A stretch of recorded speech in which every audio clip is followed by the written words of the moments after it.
October Looks 2025, like the Highway alternator's the culprit. 47, I'll need to Colorado replace it. Mountains, 6 Oh, I p.m. see. How The long will that Mercedes take? E-Class had given up with typical German efficiency. No sputtering, no warning lights, just a decisive click and then silence. Jordan Hayes sat on the shoulder watching the sun sink behind the Rockies and calculating how much the Denver deal would cost her if she missed tomorrow's closing. $40 million. That's what rode on her presence in a conference room 14 hours from now. The Mercedes E-Class had given up with typical German efficiency. No sputtering, no warning lights, just a decisive click, and then silence.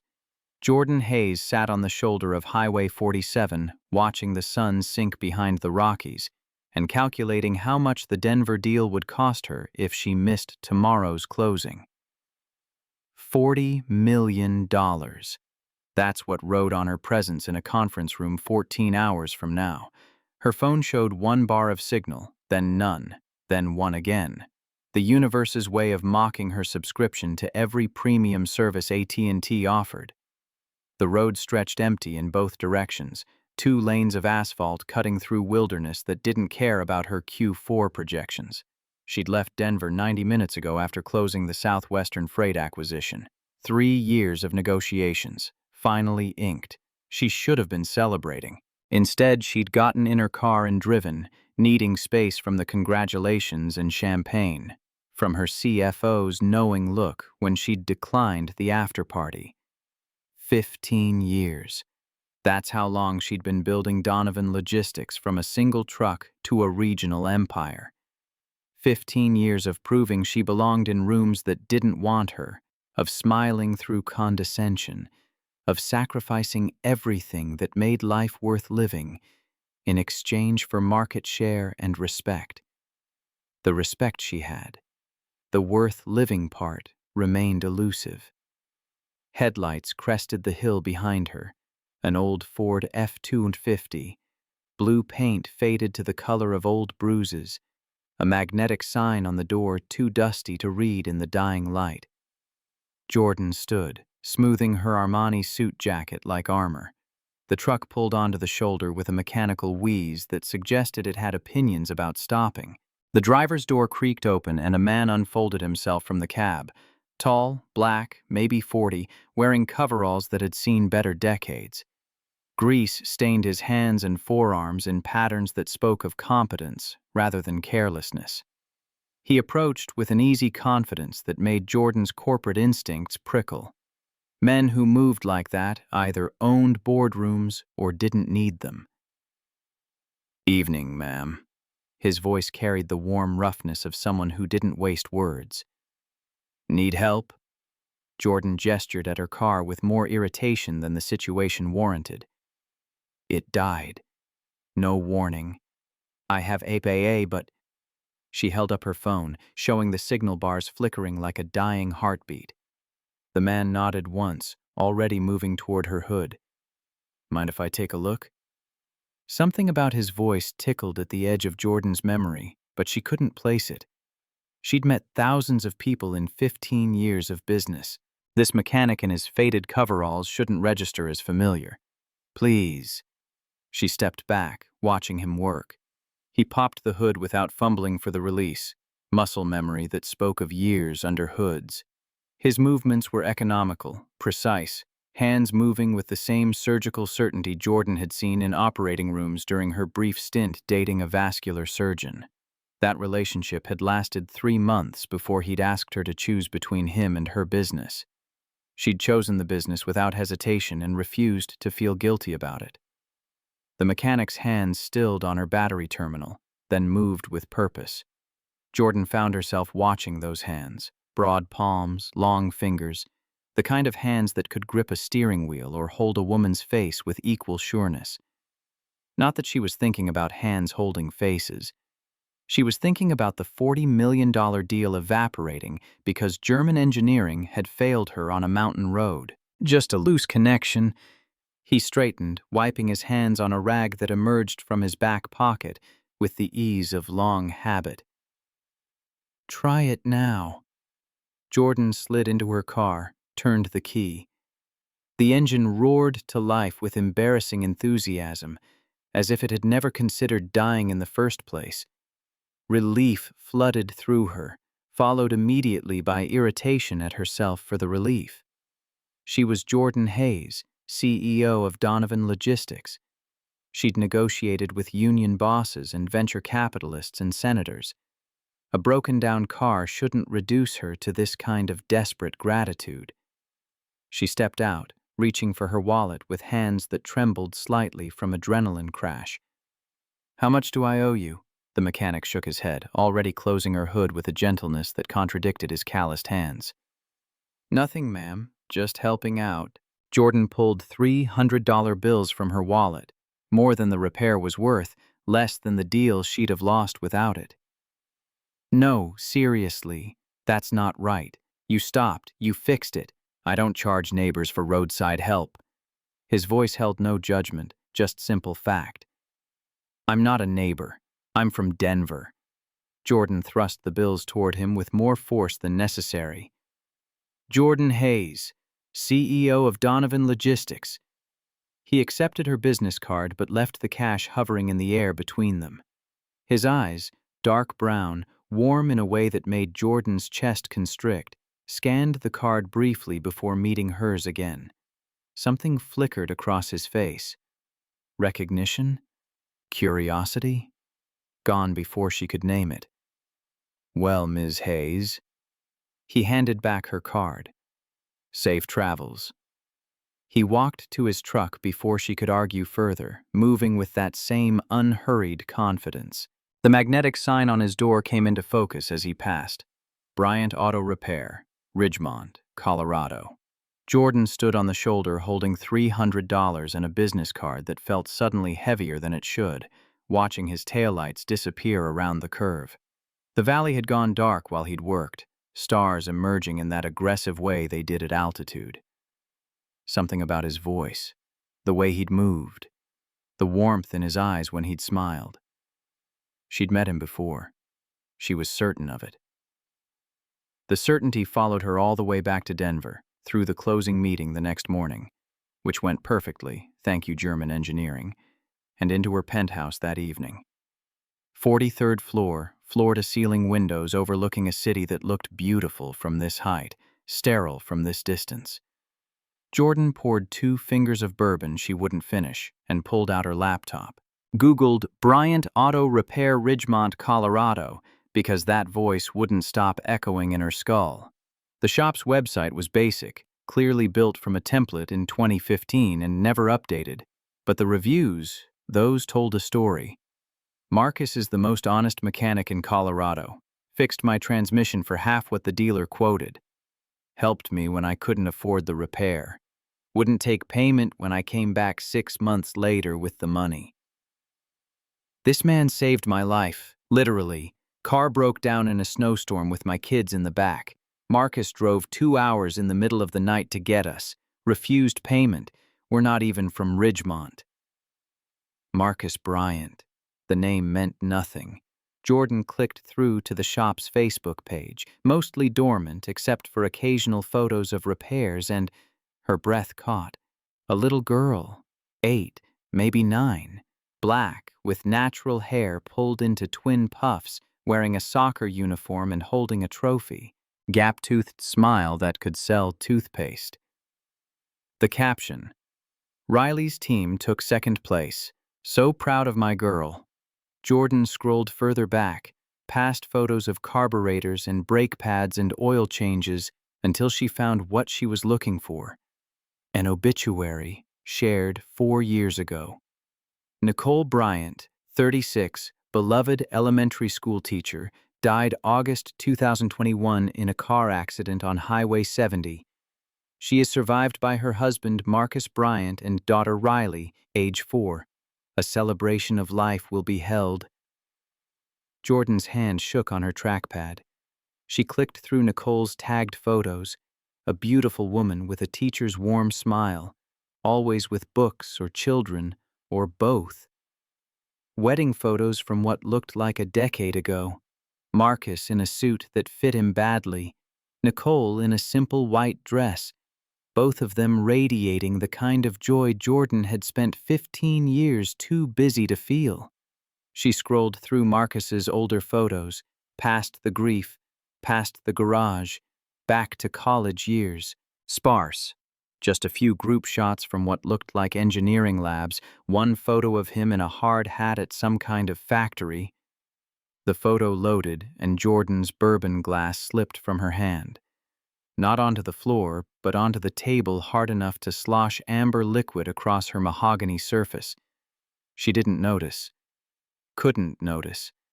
Because the man in that decade-old photo, younger and leaner, but unmistakably the same. Oh my God. Her voice came out as a whisper in her empty penthouse. That's Marcus. That's Marcus from Westfield. The memory hit with physical force. October 2010. Westfield University, Pennsylvania. Jordan Miller. That's what she'd been called then. Before she'd taken her father's name Hayes and buried Miller along with everything else from her past. Walked across campus at 11:15 on a Tuesday night. The library had kicked everyone out at 11. She had a paper due in 48 hours and 3 hours of sleep in the last 2 days. The path to her dorm cut through the quad, empty at this hour except for, "Hey, where are you going?" 3 of them, frat letters on their jackets. Drunk enough to think blocking her path was funny, Jordan froze, not with fear exactly, more with the exhausted calculation of someone who'd spent 23 years learning which battles to fight. "Come on, baby, just talk to us. You too good for us?" The tallest one, blonde, quarterback build, stepped closer. His friends laughed like he'd said something clever. Jordan's hand tightened on her backpack strap. She had pepper spray somewhere in there, if she could reach it without them noticing. "Gentlemen," the voice came from behind the frat boys. Calm, almost conversational, but something in it made all 3 turn. A young man materialized from the darkness. Black, maybe 25, wearing an engineering department hoodie and carrying a battered laptop bag. Not huge, but solid. The kind of solid that came from real work, not weight rooms. "The lady wants to pass." The quarterback bristled. "Who the hell are you?" "Tired." The young man didn't raise his voice. "Had a long day. Looking forward to sleep. So let's all just take a breath and head our separate ways." Something in his tone, not threat, not quite, made the drunk boys recalculate. Maybe the steadiness in his stance. Maybe the fact that he'd positioned himself between them and the campus police station 2 buildings over. The quarterback spat something uncreative and crude, but he moved. His friends followed, their laughter already twisting the encounter into a story where they'd chosen to leave rather than been dismissed. Jordan released the breath she'd been holding. "Thank you." Her voice shook more than she wanted it to. "They were just drunk. Probably harmless, but you shouldn't have to calculate probabilities at 11 at night." He smiled, and something in Jordan's chest unknotted. "I'm Marcus. Bryant. Engineering. Jordan Miller. Business. And thank you. Really." They stood in the quad for a moment, the October air cold enough to see their breath. Marcus gestured toward the dorms. "Which building? I'll walk you." Jordan should have said no, should have thanked him again and handled herself. But something about the way he'd said, "the lady wants to pass," not girl, not sweetheart, not any of the diminutives she'd spent her life deflecting, made her nod. They walked in silence for maybe 30 seconds before Marcus spoke again. "You're in Morrison's business strategy class, Tuesdays and Thursdays." Jordan glanced at him, surprised. "How did you—" "I'm in his physics class. Same lecture hall, hour before yours. I've seen you coming in as I'm leaving." He smiled again, that same warmth. "You always look like you're going to war." "Business school is war." The words came out sharper than Jordan intended. "Sorry, it's just, I'm on scholarship, full ride. If I lose it—" She stopped herself. She didn't talk about this, Didn't talk about her mother or the drinking or the eviction notices or why a full scholarship was the difference between college and the life she'd escaped. Marcus nodded like she'd said all of it anyway. My mom got sick. He said it quietly, matter of fact. Cancer. Stage 4 lung. Dad died 2 years ago. So I'm here on loans I'll probably never pay off, working 3 jobs, trying to finish my engineering degree before the money runs out, or she does. Jordan stopped walking. I'm sorry. God, I'm complaining about stress when you're dealing with... Doesn't work like that. Marcus's voice stayed gentle. Your stress doesn't cancel mine. We're all just doing our best with what we've got. They reached Jordan's dorm building. She should have said goodnight. Should have thanked him one more time and gone inside to finish her paper. Instead, she heard herself say, Do you want to sit? Just for a minute? They sat on the concrete steps. 1 minute became an hour. An hour became 3. By the time the sun started graying the eastern sky, Jordan knew that Marcus wanted to start his own engineering consulting firm someday. Help communities build infrastructure they couldn't afford. Use his degree to make things better rather than just profitable. Marcus knew that Jordan wanted to build a business from nothing. Prove that someone from her background, broken home, alcoholic mother, food stamps, and hand-me-downs, could create something that mattered. Could be somebody. That's the dream, Jordan had said, watching dawn paint the sky. Build something so big, so successful, that nobody can ever tell me I don't belong again. Marcus had looked at her with those warm brown eyes and said something Jordan would spend the next 15 years trying to live up to.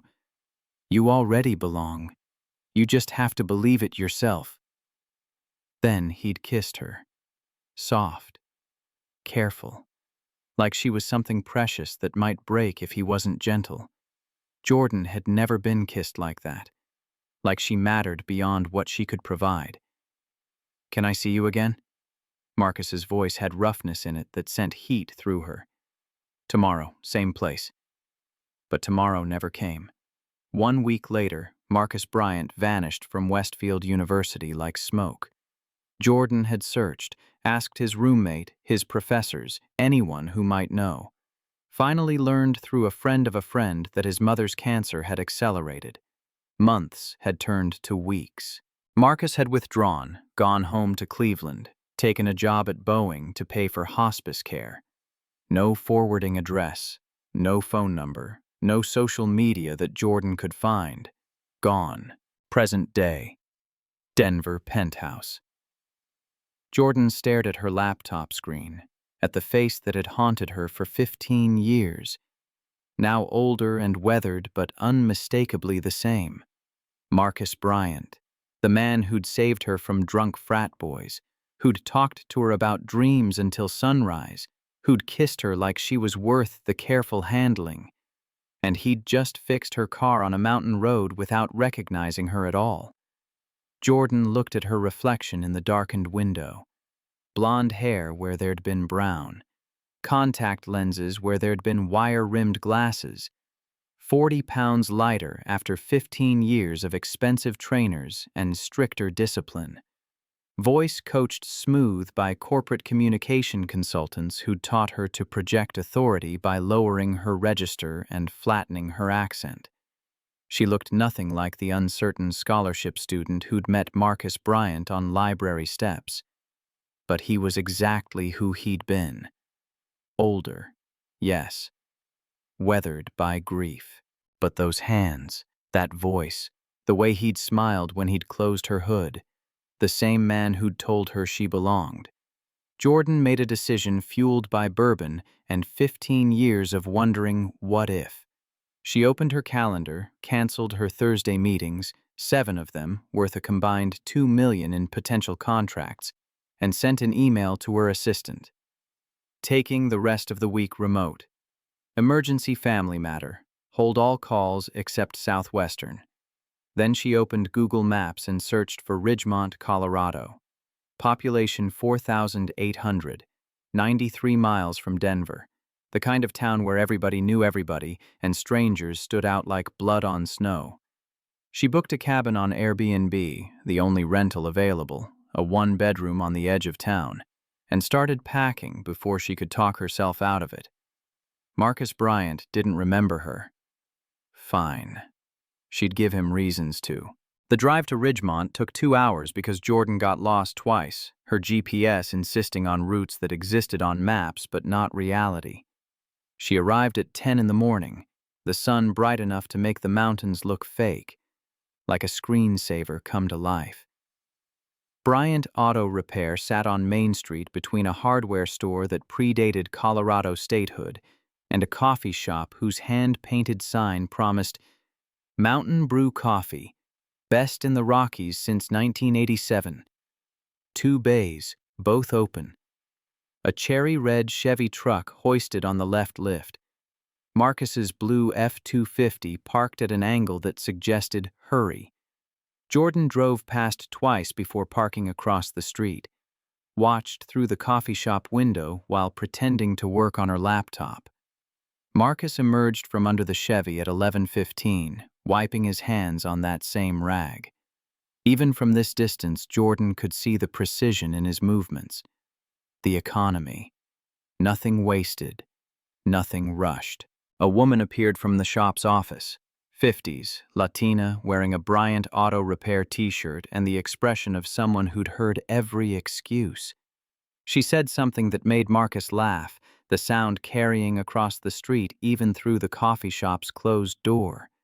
Jordan's chest constricted. That laugh. She remembered that laugh from dawn conversations on concrete steps, from moments before a kiss that had meant everything to her and apparently nothing to him since he'd disappeared without explanation. No, not fair. His mother died. He'd had reasons. But he could have called, could have written, could have given her anything except silence. The barista materialized beside Jordan's table with a knowing smile. "Help you, honey?" Jordan looked up at a woman in her 50s, Maria, according to her name tag, who radiated the particular omniscience of small-town coffee shop employees who'd seen everything twice. "Just coffee. Black." Maria poured from a fresh pot, studying Jordan with eyes that missed nothing. "You're the CEO from yesterday, the one Marcus helped on Highway 47. Of course, in towns this size, helping a stranded CEO probably counted as news. Guilty. Jordan wrapped her hands around the mug. "I wanted to thank him properly. Bring lunch or something." Maria's smile gentled into something complicated. "Marcus Bryant is the best man I've ever known. Lost his wife 4 years back. Raises his daughter alone. Works 70 hours a week and still finds time to help folks who can't pay." The words landed like weights on Jordan's chest. "He mentioned his daughter. Riley? 8 years old, smart as a whip. Hasn't had easy time of it since Nicole passed." Maria refilled Jordan's coffee without asking. "Marcus doesn't date. Hasn't even looked at a woman in 4 years. Too busy being father and mechanic and the person everybody in this town leans on." The warning in her voice was gentle but clear. "Don't hurt him. This man has been hurt enough." Jordan met Maria's eyes and made her own decision. "I'm not here to hurt him. I'm here because—" She stopped. "How did you explain 15 years of measuring every man against a memory?" "Because I owe him more than a thank you for fixing my car." Maria studied her for a long moment, then nodded. "He breaks for lunch at noon, usually eats at his desk, but if someone brought him food he actually liked instead of the garbage from the vending machine, he might take 30 minutes. Jordan checked her watch. 11:45. "What is he like?" Maria's smile turned genuine. "Turkey and Swiss on rye, extra mustard, salt and vinegar chips, and he's got a sweet tooth he pretends he doesn't, so anything chocolate will make him happy even while he's protesting." Jordan stood, leaving a 20 for a $5 coffee. "Thank you." "Don't thank me yet. You break him, I know where you sleep. The deli was 2 blocks down, run by a couple in their 70s who took Jordan's order with the slow deliberation of people who'd stopped hurrying 30 years ago. She added a chocolate chunk cookie the size of a salad plate and walked back to Bryant Auto Repair at exactly 12:03. Marcus saw her through the bay window. Surprise flickered across his face before settling into wary welcome. He emerged from the shop, wiping his hands, always wiping his hands, like he could never quite get them clean. Ms. Hayes, everything okay with the car? Perfect. I wanted to thank you properly. Jordan held up the bag from the deli. Lunch? If you have time? Marcus glanced back at the shop, then at his watch, calculation playing across his features. Jordan recognized that look, the same one she wore in boardrooms when deciding if a risk was worth taking. 30 minutes. There's a car due at 1. They walked to Mountain Brew Coffee, settling at the same table where Jordan had interrogated Maria 90 minutes earlier. Marcus unwrapped his sandwich with care that bordered on reverence, noting the expensive packaging but saying nothing. Jordan watched him take that first bite, saw the surprise in his eyes when the sandwich met expectations he clearly hadn't had. Maria told you what I like. Not a question. Jordan nodded. She's protective of you. Whole town is.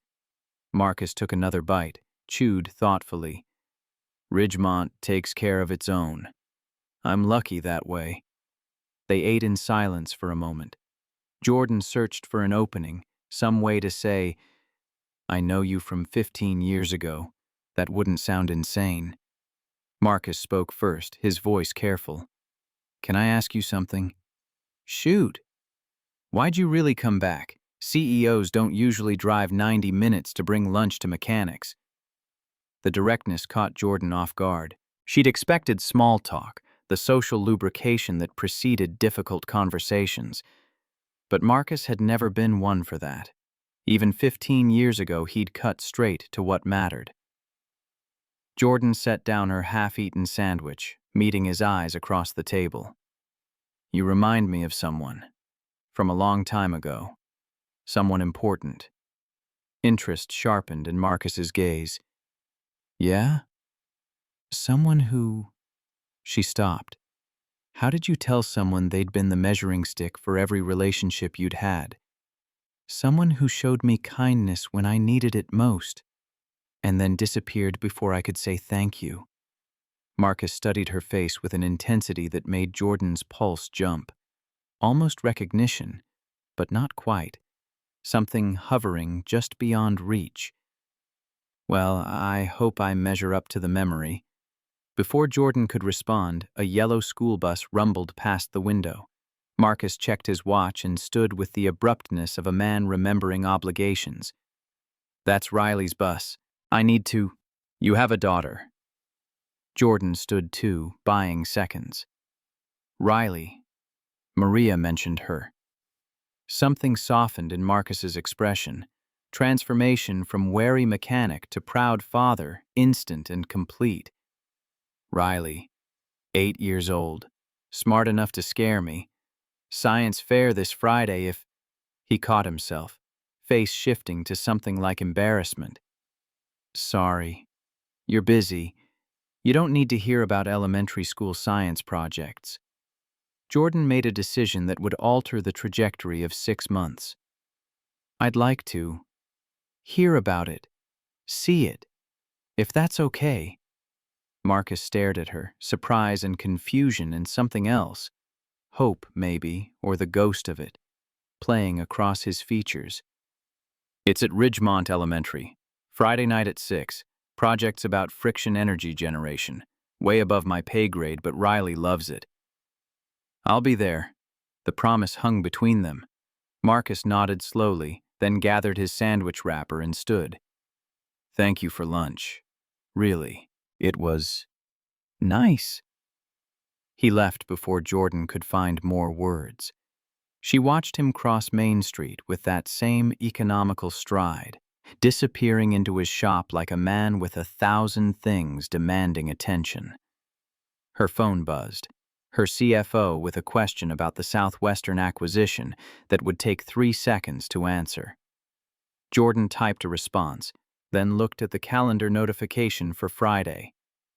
Board dinner in Denver, 7 figures worth of networking with potential investors. The kind of event she never missed because missing it meant weakness, meant her competitors smelled blood. Jordan canceled it with 2 taps and a text to her CFO. Handle the board dinner.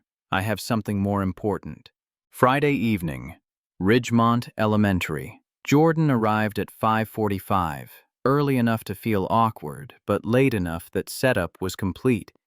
The gymnasium had been transformed into a showcase of juvenile scientific ambition, poster boards and baking soda volcanoes and what looked like a working model of the solar system that spun when you cranked a handle. She spotted Riley's table in the back corner before she saw Riley. The poster board proclaimed in careful block letters, "Friction Energy Generation in Daily Life." Below the title, diagrams explained the concept with a clarity that suggested help from someone who actually understood engineering principles. A modified floor mat connected to LED lights demonstrated practical application. Step on the mat. Lights glowed brighter. Riley materialized beside the table, arranging handwritten note cards with the same precision Jordan applied to contract negotiations. 8 years old, those twin puffs of natural hair, gap-toothed smile currently hidden behind concentration. NASA t-shirt, jeans with grass stains, sneakers that had seen better days. Jordan approached carefully, hyper-aware she was entering territory where she didn't belong. "Hi, I'm Jordan. Your dad invited me." Riley looked up, assessment in those brown eyes, Marcus's eyes, that made Jordan feel evaluated in ways boardrooms never achieved. "You're the lady with the broken car." "That's me. Your project looks amazing." Riley's guard dropped half an inch, pride taking over. "I'm showing how friction from walking can generate electricity. See?" She demonstrated the mat setup, pointing to her calculations showing projected power output from various activities. "If every school hallway had friction mats, we could power 30% of LED lighting. Maybe more." The thoroughness impressed Jordan more than she'd expected. This wasn't a kid parroting information. This was genuine understanding, applied practically. "This is sophisticated work. You must have spent weeks on it." 5 weeks. Dad helped with the wiring, but I did all the math myself, to make sure it was right. Pride colored Riley's voice, the kind that came from knowing you'd done something well and wanting recognition. Jordan understood that hunger. She'd lived on it for 15 years. Before she could respond, the poster board support began tilting backward. Someone had bumped the table behind them, throwing off the weight distribution. The whole display threatened collapse. 5 weeks of work about to scatter across gymnasium floor. Jordan's hand shot out on instinct, catching the board before it could fall. But the position was unstable. If she let go, everything collapsed. Riley's face went pale. "The judges come in 5 minutes. Do you have extra supports?" "No, I used them all for the base."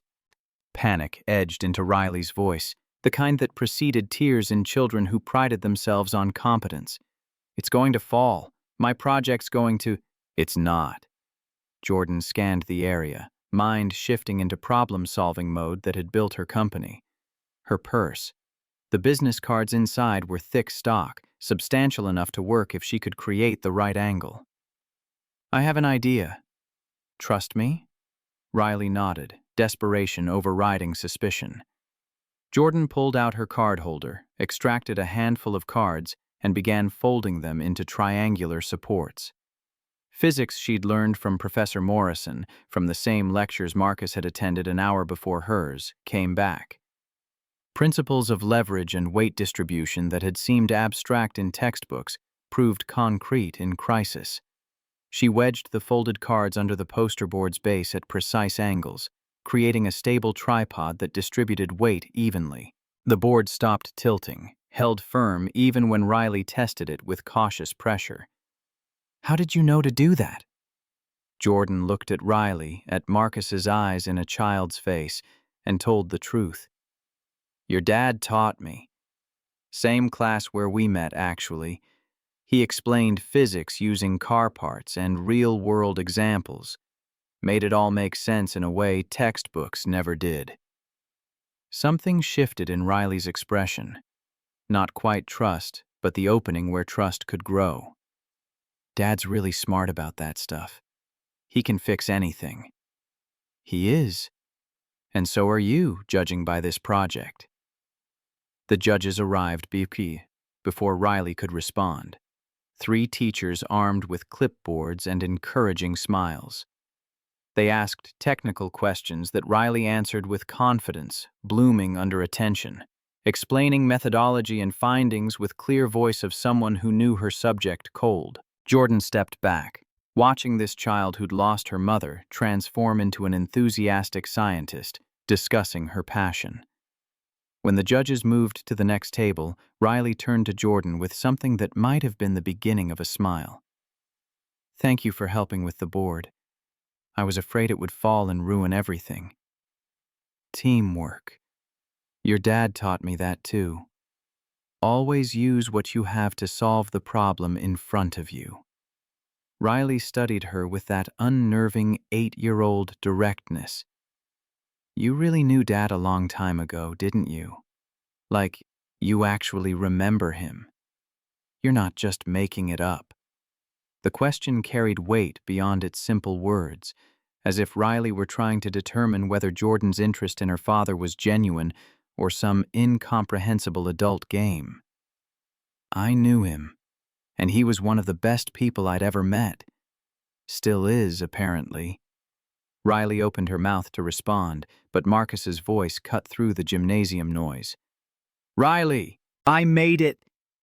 He rushed over, still wearing his work shirt with fresh grease stains, his face carrying the particular stress of a parent who'd promised to be somewhere and nearly failed. He stopped short when he saw Jordan kneeling beside his daughter, expressions cycling through surprise, confusion, and something that looked like cautious pleasure. Jordan, you actually came. I said I would. Riley tugged Marcus's sleeve, eager to share her moment. Dad, I got 3rd place, and Jordan helped me fix my board when it almost fell. She used her business cards to make supports like physics, with triangles and weight. Pride transformed Marcus's face, pure and uncomplicated, in a way that made Jordan's throat tight.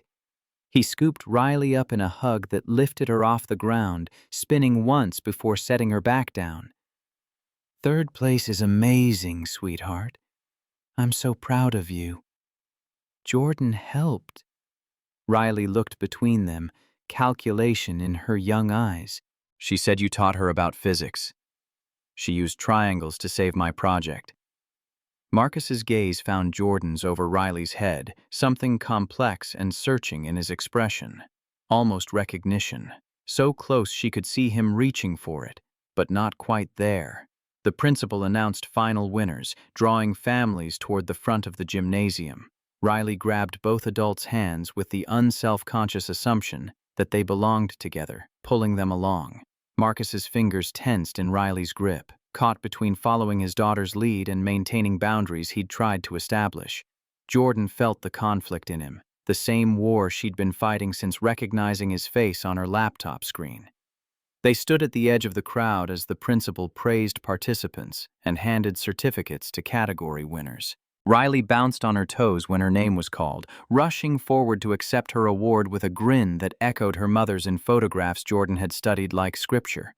When Riley returned clutching certificate and ribbon like treasures, Marcus suggested ice cream from the local shop. Riley agreed with enthusiasm, then turned to Jordan with an expression that mingled hope and residual wariness.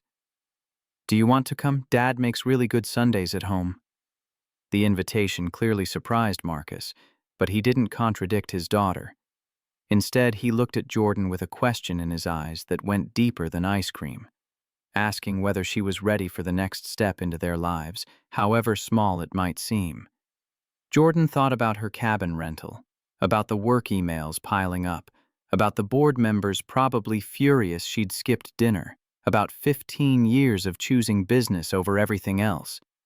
She thought about Marcus's hands on her battery terminal, about a kiss on library steps, about the measuring stick she'd used on every relationship since. "I'd love to, if that's okay with your dad." Marcus hesitated only a moment before nodding. "Yeah, that's okay. More than okay, actually."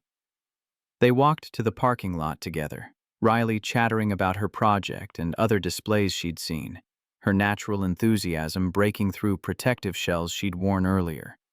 Marcus's truck was parked beside Jordan's rental sedan, the contrast between them almost comical.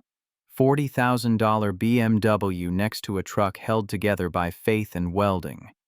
Riley climbed into Marcus's back seat with automatic movements of routine. Marcus paused before getting in, meeting Jordan's eyes across his truck bed. "Follow us. It's about 10 minutes if you don't get stuck behind the mail truck." His directions were simple, but his voice carried undercurrents of significance. He was inviting her into his home, into the life he'd built without her. Both of them understood this meant something beyond dessert. Jordan followed his taillights through Ridgemont's evening streets, past hardware stores and churches and a combination barbershop-bait shop that suggested the town's priorities. The houses got smaller as they drove, more modest, working-class neighborhoods where people fixed their own cars and mowed their own lawns. Marcus's house was a ranch style that had seen better decades, well-maintained but showing its age. Small yard with a basketball hoop that had seen better days. Riley's bicycle leaning against the garage door. Nothing fancy. Nothing designed to impress. Just a place where a man was raising his daughter and trying to keep going, despite grief. Jordan parked behind Marcus's truck, hands shaking on the steering wheel hard enough that she had to grip it tighter to make them stop. She was about to walk into Marcus Bryant's house, about to meet his life, about to discover if the man who'd told her she belonged 15 years ago could still recognize her when she'd spent those 15 years becoming someone else entirely. Riley led the way inside, dropping her backpack by the door and heading straight for the kitchen with the confidence of someone on home territory. Jordan stepped through the entrance more carefully, taking in details that told stories without words. Photos on the wall chronicled Riley's growth from infant to present. Many included a beautiful black woman with warm brown eyes who must have been Nicole. The furniture was comfortable but worn, chosen for durability over style. Everything spoke of a life built on modest means and strong foundations, priorities that had nothing to do with impressing visitors. Jordan's penthouse in Denver cost more per month than this house probably cost to buy. But standing in Marcus Bryant's living room, she understood with sudden clarity which space felt more like home. Riley directed ice cream operations with the authority of a general commanding troops. Vanilla first, then chocolate, then hot fudge in precise order. Marcus protested that he'd taught her this recipe, earning an eye roll that suggested 8-year-olds had mastered sarcasm earlier than Jordan remembered from her own childhood. The kitchen smelled like coffee and something vanilla, not artificial air freshener, but the real thing, maybe extract spilled during baking. Photographs covered the refrigerator in layers, held by magnets advertising local businesses. Riley at various ages, Nicole in classroom settings surrounded by students. A wedding photo, Marcus and Nicole young and radiant, before grief had etched lines around his eyes. Jordan accepted her sundae with hands that wanted to shake, sat at the kitchen table while Riley finished hers in approximately 90 seconds, chocolate smeared at the corner of her mouth in a way that made her look younger than 8. "Can I watch a show before bed, Dad?" Marcus checked his watch. Parent math calculating screen time versus bedtime routines. 1 episode, then teeth brushing and pajamas. Riley scampered off to the living room, leaving Jordan alone with Marcus in a kitchen that suddenly felt smaller. He stood to clear bowls with the automatic efficiency of single-parent life, not asking if Jordan wanted to stay or go. She stood anyway, gathering her own bowl, their hands brushed, reaching for the same spoon. The contact sent electricity up Jordan's arm sharp enough to make her breath catch. Marcus felt it too. His hands stilled on the dish soap bottle, knuckles whitening before he forced them to relax. You don't have to help. I want to. They washed dishes in silence that should have been awkward but wasn't. Jordan dried while Marcus washed, falling into rhythm that felt practiced despite being their first time. Through the doorway they could hear Riley's show, something animated with chipper music and life lessons delivered in rhyme. Marcus broke the silence first, his voice quiet enough that Riley wouldn't overhear. Can I ask what you're doing here? Not tonight. I mean in Ridgemont. You've got a company to run, deals to close. This isn't your world. Jordan set down the plate she'd been drying, choosing words with the care she usually reserved for contract negotiations. Maybe I'm tired of my world. Maybe I'm looking for something that feels real. And you think you'll find it in a town of 5,000 people where the biggest excitement is Friday night football? There was no judgment in his voice. Just genuine curiosity mixed with something that sounded like self-deprecation. I think I already found it, 15 years ago, and then I lost it. And maybe... She stopped herself. Too much, too soon. Maybe I'm just tired of being lonely in a city of millions. Marcus turned off the water, dried his hands on a towel that had seen too many washes. When he looked at her, really looked, Jordan felt exposed in ways boardrooms never achieved. Loneliness, I understand. But Jordan, Ms. Hayes, we barely know each other. You helped my daughter tonight and I'm grateful, but building something real takes more than gratitude and good intentions. Riley's voice called from the living room, saving Jordan from having to formulate a response. Dad, my show's over. Marcus moved toward the doorway, then paused with his hand on the frame. Thank you for coming tonight, for helping Riley. It meant something to her, means something to me. He left before Jordan could parse the difference between meant and means, past versus present tense carrying weight she didn't want to examine. She gathered her purse, preparing to leave, when Riley appeared in the kitchen doorway wearing pajamas covered in cartoon planets. Are you leaving? I should. It's late and you've got school tomorrow. Riley studied her with that unnerving directness children wielded like surgical instruments. Are you coming back? The question shouldn't have felt like standing on a cliff edge, but it did. Jordan crouched to Riley's eye level, meeting those brown eyes that were Marcus's eyes in a child's face. Would you want me to? Riley considered this with visible deliberation, calculation playing across features too young for that kind of burden. Maybe, if you're not going to disappear when things get hard. Dad's been through enough. The words hit Jordan's chest like a physical blow. 8 years old and already building walls against abandonment. Already protecting her father from potential hurt because she'd learned adults were unreliable. I'm not planning to leave, but Riley, I can't promise things won't get hard. Life's complicated. That's what grown-ups always say before they disappear. Marcus materialized behind his daughter, hands gentle on her shoulders. Riley, that's not fair to Jordan. But it's true. Mom didn't mean to leave, but she did. And Aunt Sarah promised to visit, and she never came. And Miss Peterson at school said she'd help me with my project, but then she was too busy. Riley's voice cracked on the last word, 8-year-old armor showing its seams. Everybody leaves eventually. Jordan's throat constricted. She recognized that litany of broken promises. Had compiled her own over 23 years before meeting Marcus the first time, before he'd shown her that maybe some people did keep their word. You're right. People do leave. Sometimes because they want to. Sometimes because they have to. Sometimes because life makes the choice for them. Jordan held Riley's gaze, refusing to offer empty comfort. I can't promise I'll never leave. But I can promise that if I do, I'll tell you why. No disappearing. No wondering. Deal? Riley studied her for a long moment, then nodded slowly.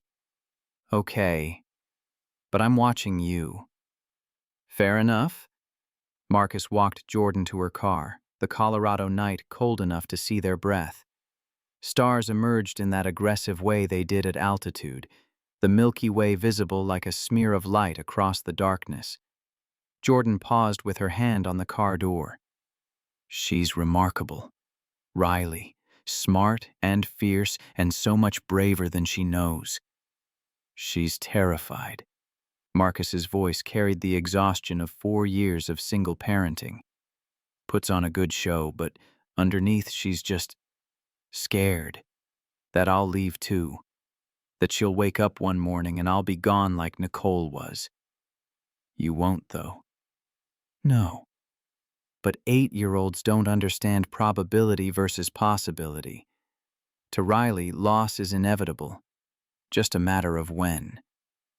They stood in silence for a moment, breath fogging in the cold. Jordan wanted to tell him who she was, wanted to say, I'm Jordan Miller from Library Steps, from physics class, from the dawn we spent talking about dreams. But the words stuck in her throat because telling him meant facing the reality that he hadn't remembered her. That whatever she'd meant to him 15 years ago hadn't been enough to make her face stick in his memory. I should go. She opened her car door, cold air rushing out. But Marcus, thank you for letting me be part of tonight, for trusting me with Riley.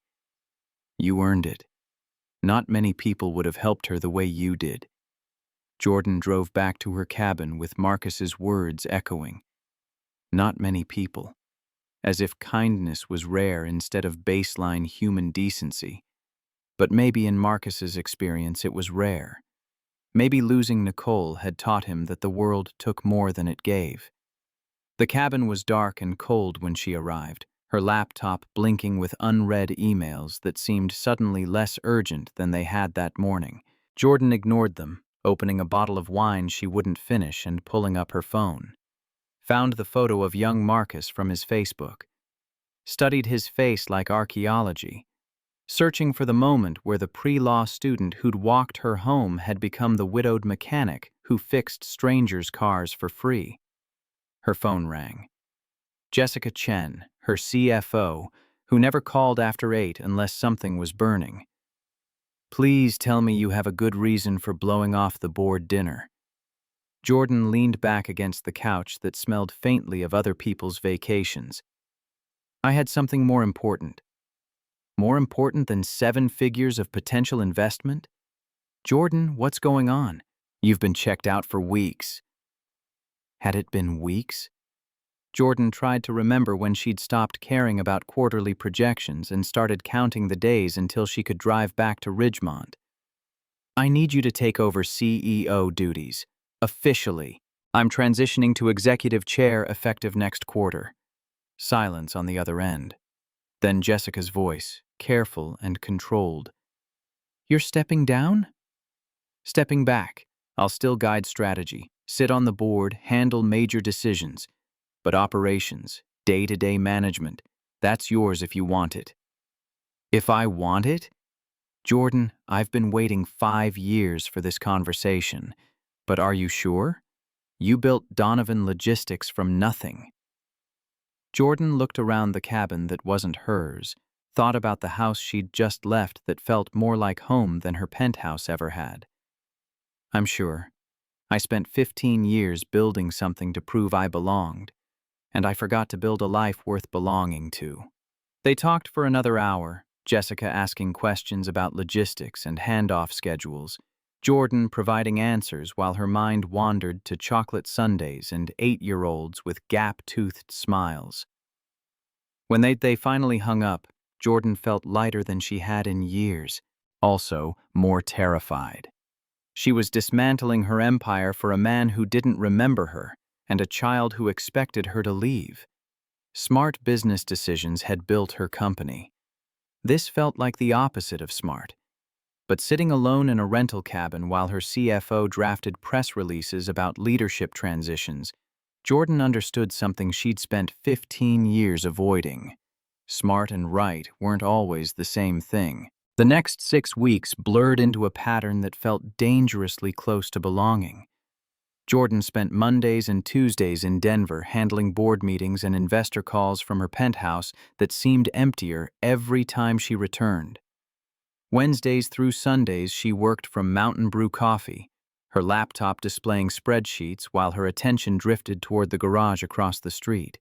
Marcus waved when he saw her through the window. Small gestures that carried more weight than they should. Once he brought her coffee when Maria was slammed, black, 2 sugars that Jordan hadn't told him she took. He'd remembered from the single cup they'd shared at lunch. Riley's soccer games became appointment television. Jordan showed up without being invited, sitting in aluminum bleachers that froze through jeans, cheering when Riley scored and staying silent when she didn't, because Marcus had mentioned his daughter hated pity applause. The third game, Riley looked for her in the stands before celebrating a goal. Found her, grinned that gap-toothed smile, and Jordan's chest did something complicated and dangerous. Maria cornered her during week 3 with coffee and maternal concern. "You're falling for him." Jordan didn't bother denying it. Probably have been for 15 years. Just didn't know it. "And Riley? Scares me. I don't know how to be a mother. Don't know if I'd be any good at it." Maria stirred sugar into coffee she'd take black. "Nobody knows if they'll be good at it. You just show up every day and try not to mess them up too badly." Her voice softened. "Riley needs stability more than perfection." Show up. Keep your promises. That's 90% of parenting right there. The school called during week 4. Riley had gotten into an argument with another student. Nothing physical, just words that had ended with Riley in the principal's office and the other kid in tears. Marcus asked Jordan to come with him to the meeting, voice tight with stress and something that might have been hope that he didn't have to face this alone. The principal, a white woman in her 50s with the practiced sympathy of someone who'd handled 1,000 difficult conversations, explained that Riley had told another student her science project was stupid and wrong, with enough conviction to devastate the other child. "Riley, that's not how we treat each other. Even if you disagree, you need to be kind." Riley's jaw set in a line Jordan recognized from Marcus. But her project was wrong. She said friction always slows things down, but that's only half true. Friction also lets us walk without slipping and generates heat and can produce electricity. Her project ignored all the good parts of friction. The principal looked at Marcus with weary patience. "Mr. Bryant, while Riley's scientific accuracy is commendable, her delivery needs work." Marcus opened his mouth, probably to apologize and promise better, when Jordan heard herself speak. "With respect, Principal Walsh, if we penalize kids for being technically correct, we're teaching them that politeness matters more than truth. Maybe the lesson here is how to deliver accurate information without cruelty, not to suppress the accuracy." The principal's expression shifted from weary to annoyed. Marcus's hand found Jordan's under the table, squeezed once in what might have been gratitude or warning. They left with Riley unpunished but strongly encouraged to work on her interpersonal skills. In Marcus's truck, Jordan's rental had a flat tire, convenient excuse for proximity. Riley spoke from the back seat. "Thank you for sticking up for me. Dad would have just apologized and promised I'd be nicer." Marcus's hands tightened on the steering wheel. "I would have apologized because sometimes being part of a community means smoothing edges even when you're right." But Jordan said, "Jordan doesn't live here full time. She doesn't have to navigate the politics of small towns where everyone knows everyone and grudges last generations." The words weren't cruel, but they landed like weights. Jordan felt the distance they created, Her presence helpful but temporary, her advocacy appreciated but ultimately uninformed by the realities Marcus navigated daily. That night, after Riley went to bed, Marcus apologized on his porch while Jordan tried to figure out if she should stay or go. "I didn't mean to. You were right to defend Riley. You're protecting her from consequences I don't understand. I get it." Jordan wrapped her jacket tighter against November cold. "I'm an outsider playing at belonging. You live here. You know how this works." "That's not what I meant. But it's true. I show up, disrupt your carefully balanced life, and assume my presence helps more than it complicates." Marcus moved closer, close enough that she could smell motor oil and coffee and something underneath. That was just him. "Your presence helps, more than I want to admit, because admitting it means acknowledging how much I've been just going through motions for 4 years. His voice dropped to something raw. "I look forward to Wednesday mornings because that's when you come back from Denver. I make excuses to walk past the coffee shop. Riley asks about you every night before bed. Not if you're coming back, when. We're getting attached, and that terrifies me because I don't know what you want from this. From us." Jordan's breath crystallized in the cold air between them. "I want everything. You, Riley, this life that feels more real than anything I built in 15 years. I don't know. That's honest. I'm figuring it out as I go and probably making a mess of it." "We're all making a mess of it."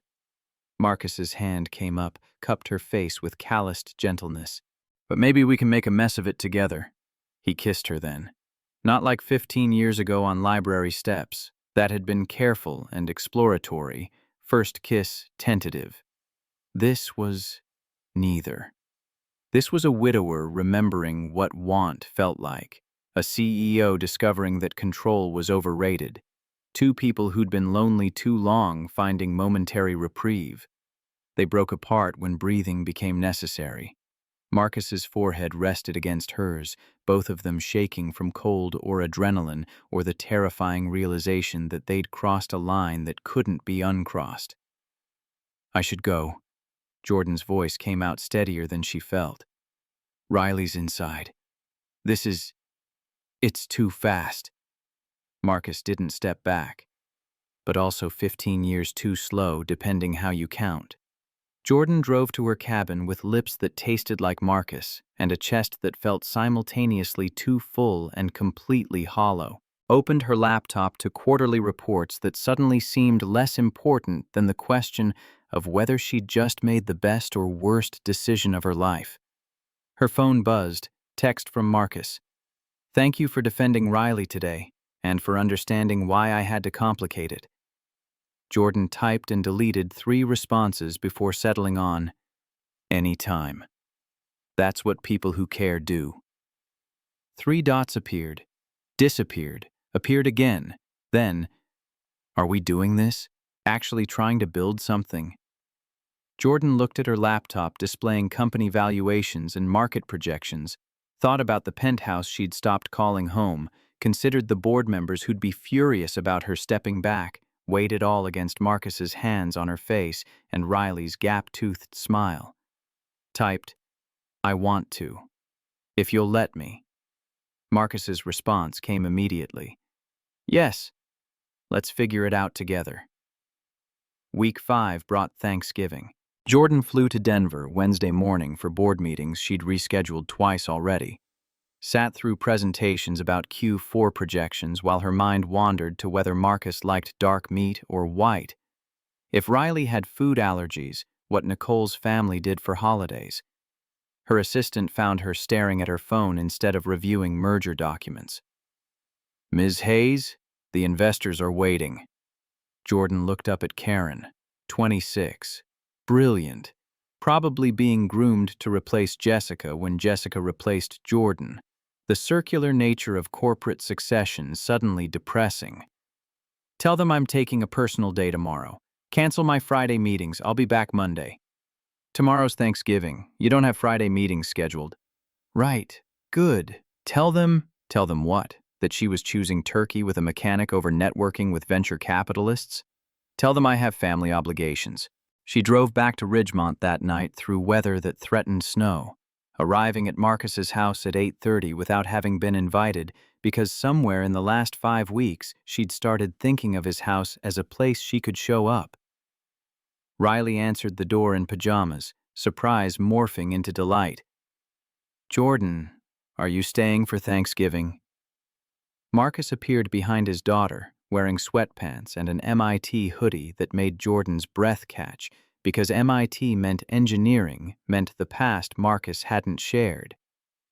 "I don't want to intrude. I wanted to see you both, before tomorrow."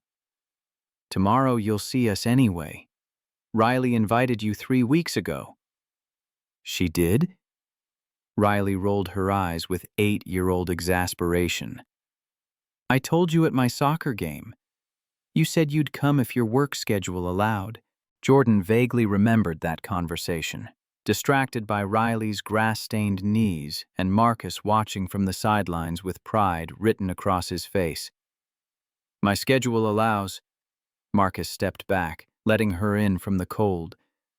"We're doing nothing fancy, just turkey and whatever sides I can manage without burning. Maria's bringing her family. Her kids are grown, but she claims we need supervision." His smile took the edge off. "One more won't strain the table." They stood in his entryway, the house warm and smelling like cinnamon, Riley already retreating toward whatever show she'd been watching, leaving the adults to navigate unspoken questions about what Jordan's presence meant. "I'm restructuring the company, making it official. Jessica becomes CEO in January. I'll be executive chair, strategic oversight, board meetings, but the day-to-day operations are hers." Marcus's expression shifted through surprise into something complicated. "That's huge. Is this what you want?" "I built Donovan Logistics to prove I belonged somewhere. Spent 15 years making it successful while forgetting to build a life worth having." Jordan met his eyes, refusing to hide behind corporate language. "I want something real. I want this. You and Riley and Thanksgiving dinners that aren't catered. If you'll have me." "Jordan." Marcus's voice carried weight she couldn't parse. "You're changing your entire life for... We've known each other 6 weeks. What if this doesn't work? What if you wake up in 6 months and realize you gave up your company for a relationship that couldn't survive? At some point, I have to either commit to building something new or accept I'm going to be lonely forever." Understanding flickered across Marcus's face, quick and gone before Jordan could name it. "Who was he? The person you've been measuring everyone against?" Jordan's throat constricted. The moment where she could tell the truth, admit who she'd been, explain that he was the measuring stick because he'd shown her what kindness looked like when she'd needed it most. Riley's voice called from the living room, breaking the moment. "Dad, the commercial break's over!" Marcus looked torn between daughter and conversation, then made the choice Jordan had watched him make 100 times. Riley first, everything else second. "Stay. Watch the show with us. We'll talk later." They didn't talk later. They watched animated movies about talking animals learning life lessons, Riley wedged between them on a couch that had seen better years, her head eventually drooping onto Jordan's shoulder with the trust of children who'd decided someone was safe. Jordan sat frozen, terrified of moving and waking her, aware of Marcus watching them with an expression she couldn't read. When Riley finally went to bed, Jordan should have left. Should have gone back to her cabin and processed the fact that she'd just felt more like family in Marcus Bryant's living room than she'd ever felt in her own penthouse. Instead, she stayed on the couch while Marcus cleaned up, too exhausted to move, too overwhelmed to speak. He returned with 2 beers, domestic, nothing craft or imported, and sat beside her with the careful distance of someone aware they'd almost crossed lines earlier. "Thank you for staying. Riley, she doesn't usually fall asleep on people. Doesn't trust that easily." She's testing me, seeing if I'll keep showing up. Are you going to keep showing up? Jordan took a long pull of beer that tasted like college and bad decisions. I'm here, aren't I? Giving up CEO for executive chair, spending more time in a town of 5,000 than a city of millions, missing board dinners to watch third graders present science projects. She set down the bottle harder than necessary. I'm showing up, Marcus. I'm just afraid I'm doing it wrong. We're all uncertain. His hand found hers, rough palm against her softer skin. I haven't kissed anyone except Nicole since I was 23. Haven't wanted to. And then you show up on a mountain road, and I can't stop thinking about you, which makes me feel guilty, like I'm betraying her memory, which Riley definitely picks up on because kids are emotional X-rays. I don't want you to forget Nicole. I know. But Riley needs to see that moving forward isn't betrayal, that loving someone new doesn't erase the person we lost. Marcus's voice roughened. I'm doing this backward. Should be taking you on dates, flowers, and dinners and getting to know each other slowly. Instead, you're in my house watching kids' movies and my daughter's asleep on your shoulder. Maybe I don't want slow. Maybe I've had 15 years of slow and careful and it got me exactly nowhere. They sat in silence for a moment, hands linked, the house settling around them with creaks that spoke of age and permanence. Stay tonight. Marcus's voice came out barely audible. Guest room. Nothing. Just stay. I don't want you driving back to that cabin alone. Jordan should have said no. Should have maintained boundaries that would protect them both when this inevitably imploded. But she was tired of should-haves and boundary maintenance and protecting herself from potential hurt. Okay. The guest room was small, clearly used for storage more than guests, boxes stacked in the corner, Riley's old toys in plastic bins. But the bed was made and the sheets were clean, and when Jordan lay down fully clothed because she hadn't brought anything to sleep in, she felt safer than she had in her own penthouse. She woke at 6 to the sounds of Marcus making breakfast, Riley's voice chattering about something that required detailed explanation involving friction coefficients. Jordan lay still, listening to the rhythm of their morning routine. Marcus patient, Riley enthusiastic, both of them navigating the dance of single-parent household with practiced ease. By the time she emerged, they'd already eaten. Marcus was at the stove starting prep for Thanksgiving dinner. Riley was watching parade coverage with the dedication of someone deeply invested in which balloon would appear next. Coffee's fresh, mugs in the cabinet to the left. Jordan poured coffee she'd take black and joined Marcus at the counter, watching him work with the same economical precision he applied to car repairs. Every movement purposeful. Nothing wasted. Need help? Can you dice onions without crying? I'm a CEO. I cry about spreadsheets, not vegetables. Marcus's laugh was warm and genuine, the sound settling something in Jordan's chest that had been vibrating at the wrong frequency for years. They worked in silence, falling into rhythm. Marcus peeling potatoes while Jordan diced, Riley providing running commentary on parade floats from the living room, domestic and ordinary and more meaningful than any board meeting Jordan had ever chaired. Maria arrived at noon with her children, 3 adults in their 30s plus grandchildren ranging from toddler to teenager, filling Marcus's small house with noise and warmth and the particular chaos of family gathering. Jordan felt simultaneously welcomed and out of place, the only person present who hadn't known Marcus and Riley for years. But Maria pulled her into kitchen duty with the authority of someone who'd decided Jordan's presence was acceptable, teaching her how Marcus liked his gravy seasoned and which dishes Riley would actually eat, versus which she'd push around her plate out of politeness. You're good for him. Maria's voice was quiet enough that only Jordan could hear. He's been existing, not living. You make him want to live again. I'm worried I'm moving too fast. Love's supposed to be terrifying, otherwise what's the point? Dinner was chaos and laughter and more food than 10 people could reasonably consume. Jordan found herself seated between Riley and Maria's grandson Carlos, 16 and sullen in the way teenagers perfected, who warmed up when she asked about his plans after high school with genuine interest instead of condescension. Riley monopolized her attention between courses, explaining her next science project involving solar energy and water purification, seeking Jordan's opinion on design elements with the assumption that Jordan would have valuable input. Your mom, Jordan, knows about business stuff, not science. Jordan's brain caught on Mom Jordan while her mouth said, Actually, I took environmental science in college. Water purification systems were part of the curriculum. Riley's eyes lit up. Really? So you could help me figure out the best filter medium?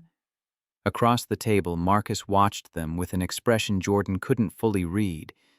Pride, maybe? Or hope? Or fear that this wouldn't last and Riley would lose another person she'd let herself care about. After dinner, after Maria's family had departed with enough leftovers to last a week, after Riley had fallen asleep on the couch again, this time during football instead of cartoons, Marcus and Jordan did dishes in companionable silence. She called you Mom Jordan. Marcus's hands stilled in the soapy water. Earlier. Did you catch that? I caught it. That okay? I can talk to her. Explain that we're not. It's okay. Jordan dried a plate with more care than necessary. If that's what she wants to call me, I'm honored. Marcus turned to face her fully, dripping hands forgotten. Jordan, what are we doing? Really? You're upending your entire life for a mechanic in a town you barely knew 3 months ago. I'm inviting you to family dinners when we've barely kissed. Riley's calling you mom when I haven't even taken you on a proper date. Maybe we don't need proper dates. Maybe we need this. Jordan gestured at the kitchen full of dirty dishes and leftover turkey. More than we need dinner reservations and flowers. I can't give you the life you're used to. Can't afford trips to Paris or designer clothes or whatever it is CEOs do with their money. I don't want Paris. I want this. You and Riley and Thanksgiving dinners that aren't catered. I want to help with science projects and watch football I don't understand and wake up in a house that feels like home instead of a penthouse that feels like a museum. Marcus pulled her close, soapy hands on her waist, leaving damp marks on her shirt that neither of them cared about. I'm falling in love with you. Have been since you fixed Riley's science fair board with business cards and physics. And it scares me to death because I don't know what I'll do if you leave.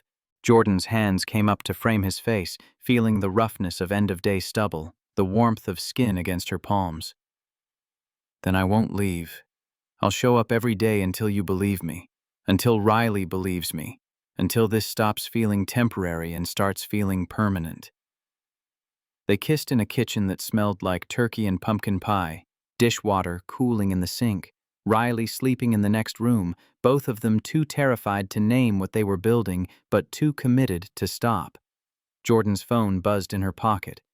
Email from her CFO about Monday's board presentation, the one where they'd officially announced the CEO transition, the one that would make her stepping back public and permanent. She ignored it. Chose Marcus's hands on her waist over quarterly projections, chose Riley's gap-toothed smile over market expansion strategies, chose this life over the one she'd spent 15 years building. And for the first time in longer than she could remember, the choice felt unambiguously right. December arrived with snow that turned Ridgemont into a postcard approximation of itself. Jordan spent Christmas Eve in Marcus's living room, watching Riley arrange ornaments on a tree that leaned slightly left, the angel on top secured with duct tape and hope. They'd invited her for dinner without ceremony, Riley simply announcing she'd set 4 places, 3 for them, 1 for Mom Nicole's memory, because that's what they did every year. The 4th plate sat empty at the table during ham and mashed potatoes. Riley explained between bites that Mom Nicole always got a plate because she was still part of their family, still loved them from wherever people went after dying. Marcus's hand found Jordan's under the table, squeezed once in what might have been gratitude or warning that this was his life, complicated by grief that didn't follow timelines. Jordan squeezed back, stayed through dessert and dishes and the ritual of Riley reading "'Twas the Night Before Christmas" aloud while they sat on the couch that had witnessed too many of these moments. When Riley finally went to bed, sugar crashed and happy, Marcus walked Jordan to her car through snow that crunched underfoot. "Thank you for understanding about the plate. Some people think it's morbid." Jordan brushed snow from her windshield with the inadequate scraper she'd bought at the hardware store, learning that Colorado winters required better preparation than she'd brought from California originally. "It's not morbid. It's love that doesn't know how to stop just because someone's gone." Marcus pulled her close, his jacket smelling like wood smoke and pine needles, both of them ignoring the cold. "I need to tell you something. About why I left college. About what happened after." Jordan's breath caught. This was it. The moment where he'd explain the disappearance that had shaped 15 years of her life. Where he'd maybe remember the girl on library steps if she gave him enough context. "My mom died 6 months after diagnosis. Lung cancer took her fast once it started. I was with Boeing by then, decent salary, enough to cover hospice and funeral and the debt she'd accumulated. Thought I'd go back to school after. Finish my degree, but then..." His voice cracked. "Then I realized I didn't want to be an engineer anymore. Didn't want to spend my life in boardrooms making rich people richer. Wanted something tangible. Something real. So you became a mechanic." "Took over my uncle's shop in Cleveland. Spent 5 years learning the trade properly, not just YouTube tutorials. Met Nicole at a community barbecue. She taught 3rd grade, loved kids more than most people love anything. We got married 6 months later because when you know, you know." Jordan's chest constricted. When you know, you know. Had he known with Nicole instantly?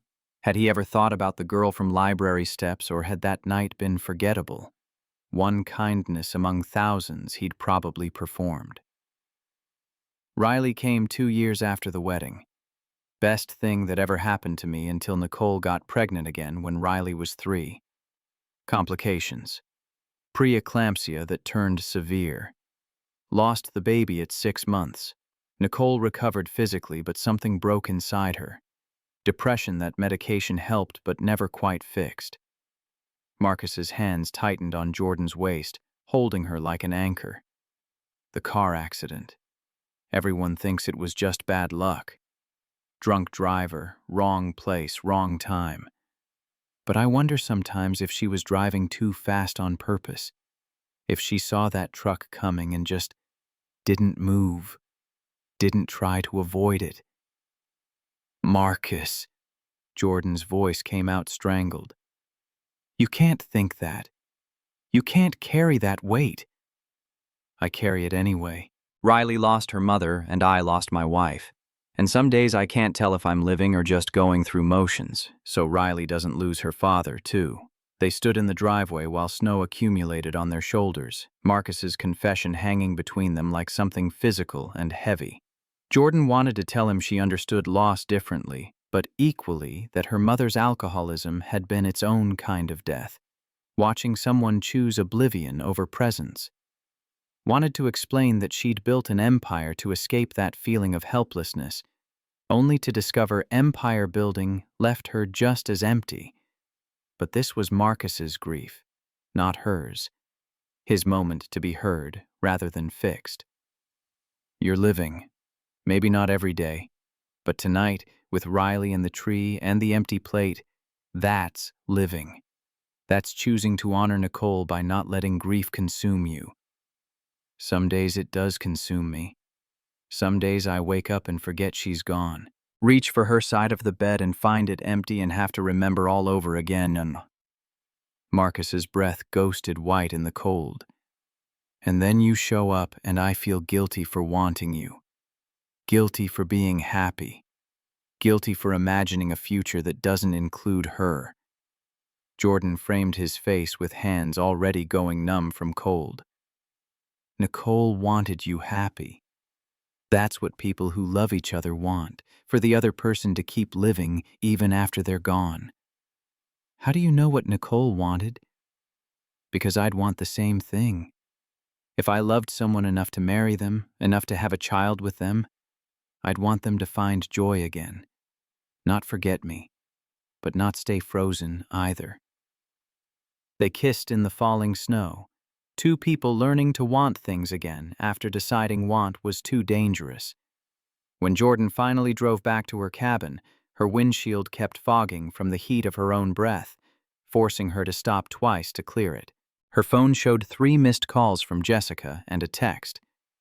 Board approved the transition. It's official. Your executive chair starting January 2nd. Jordan stared at the message. 13 days. In 13 days, she'd officially step back from the company she'd built, hand operations to Jessica, who was probably more qualified anyway, commit fully to this half-life between Denver and Ridgemont. Commit to Marcus and Riley and the terrifying possibility that she might finally build something worth keeping. The school called 3 days after Christmas. Jordan was in a Denver board meeting, her last as CEO, ceremonial more than functional, when her phone buzzed with Ridgemont Elementary on the caller ID. She excused herself to the conference room's annoyance, taking the call in the hallway where her heels clicked too loud on marble floors.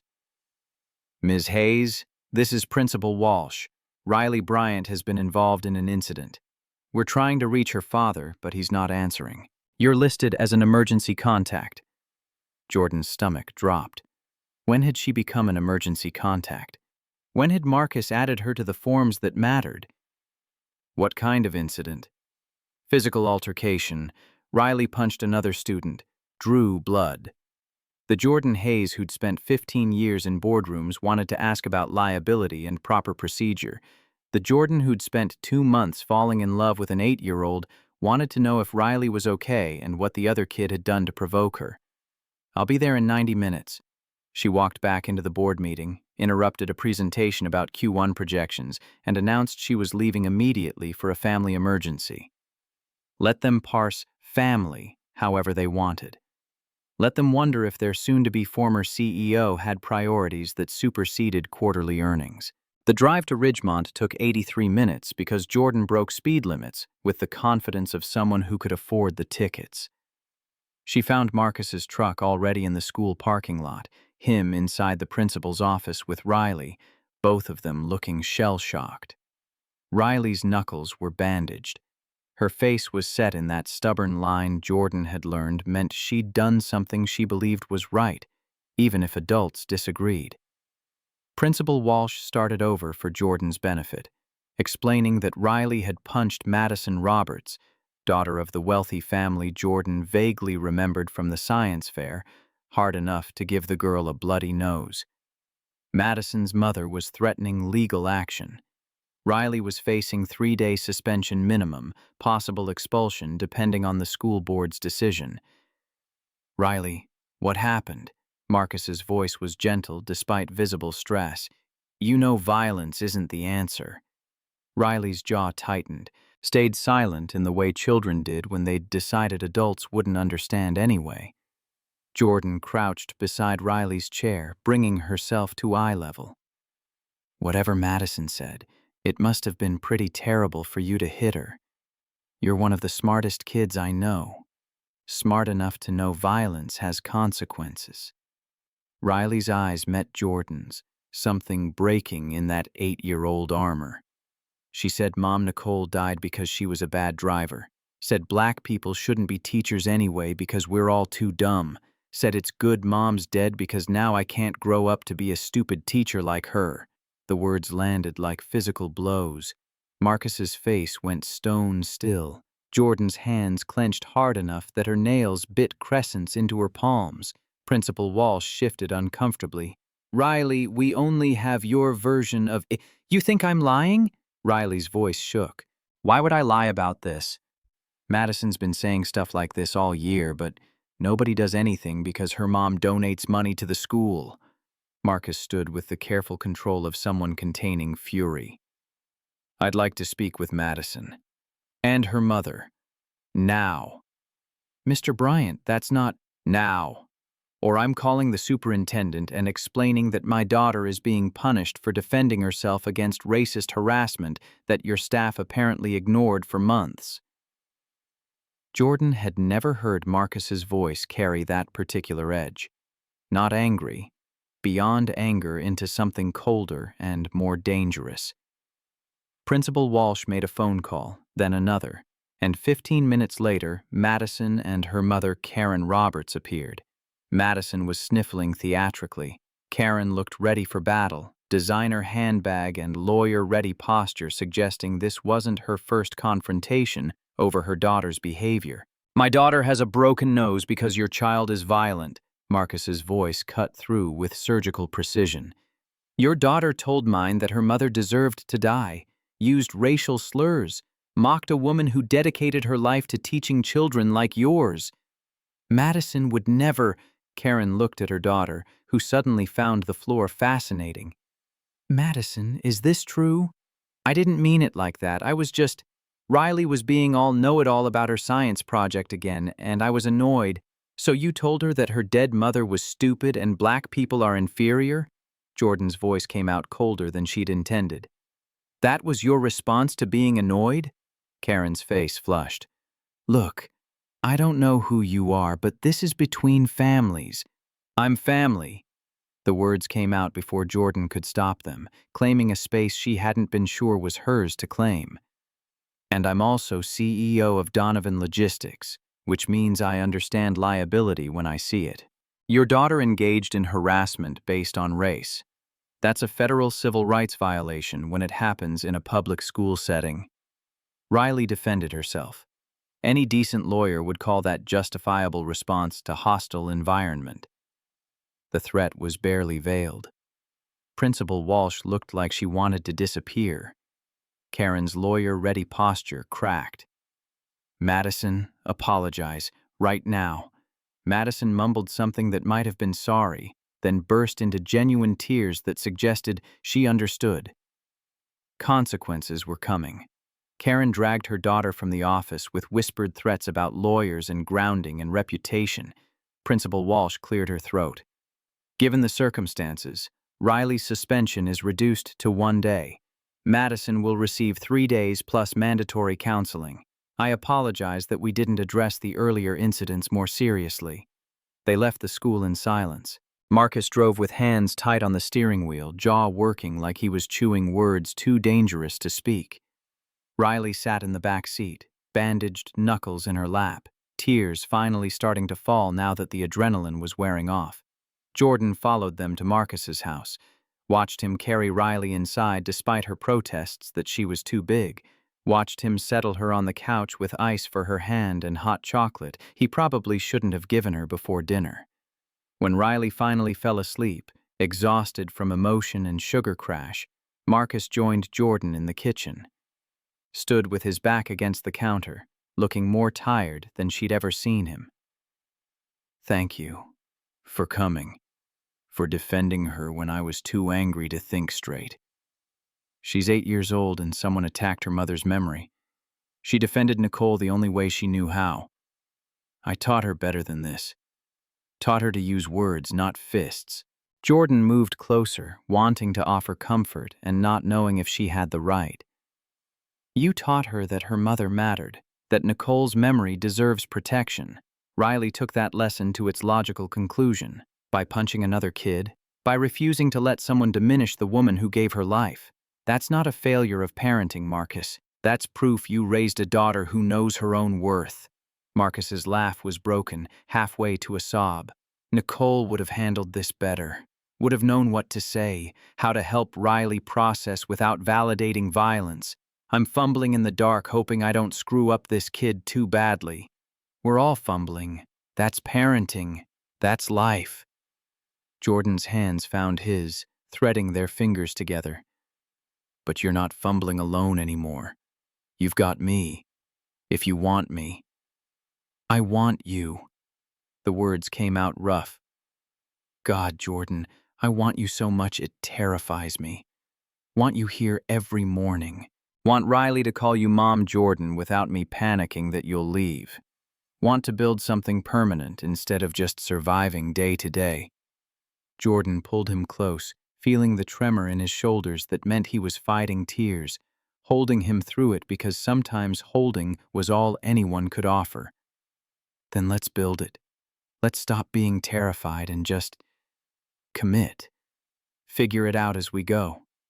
They stood in the kitchen that was becoming familiar, holding each other while Riley slept on the couch, both of them understanding that they'd crossed another threshold without meaning to.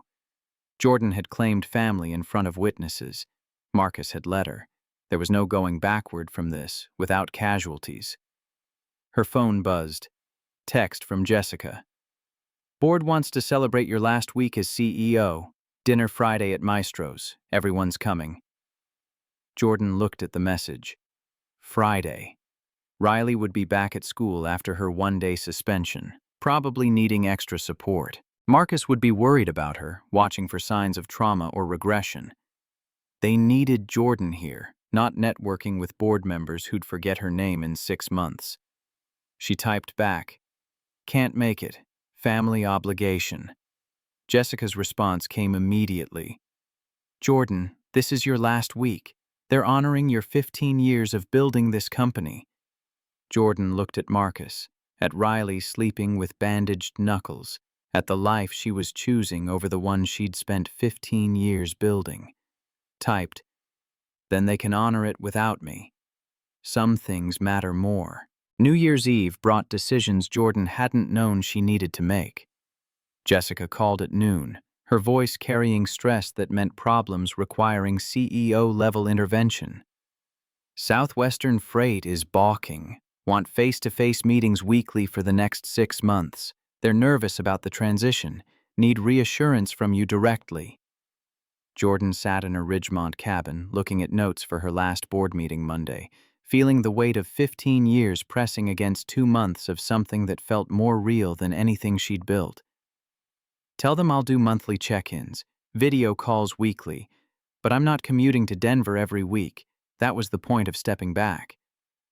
"Jordan, they're 30% of revenue. If we lose them, we won't lose them. They're posturing, seeing if they can keep me tethered despite the transition." Jordan's voice came out harder than intended. "I'm done being held hostage by clients who think my physical presence is what makes this company valuable. If they can't trust the system we built, they were never really ours to keep." Silence on the other end. Then Jessica's voice, careful and measured. "Is this about the company or about him? The mechanic you've been seeing?" "His name is Marcus. And yes, it's about him. Also about his daughter and the life I'm trying to build that doesn't revolve around quarterly projections. You're giving up everything you built for a relationship that's barely 2 months old."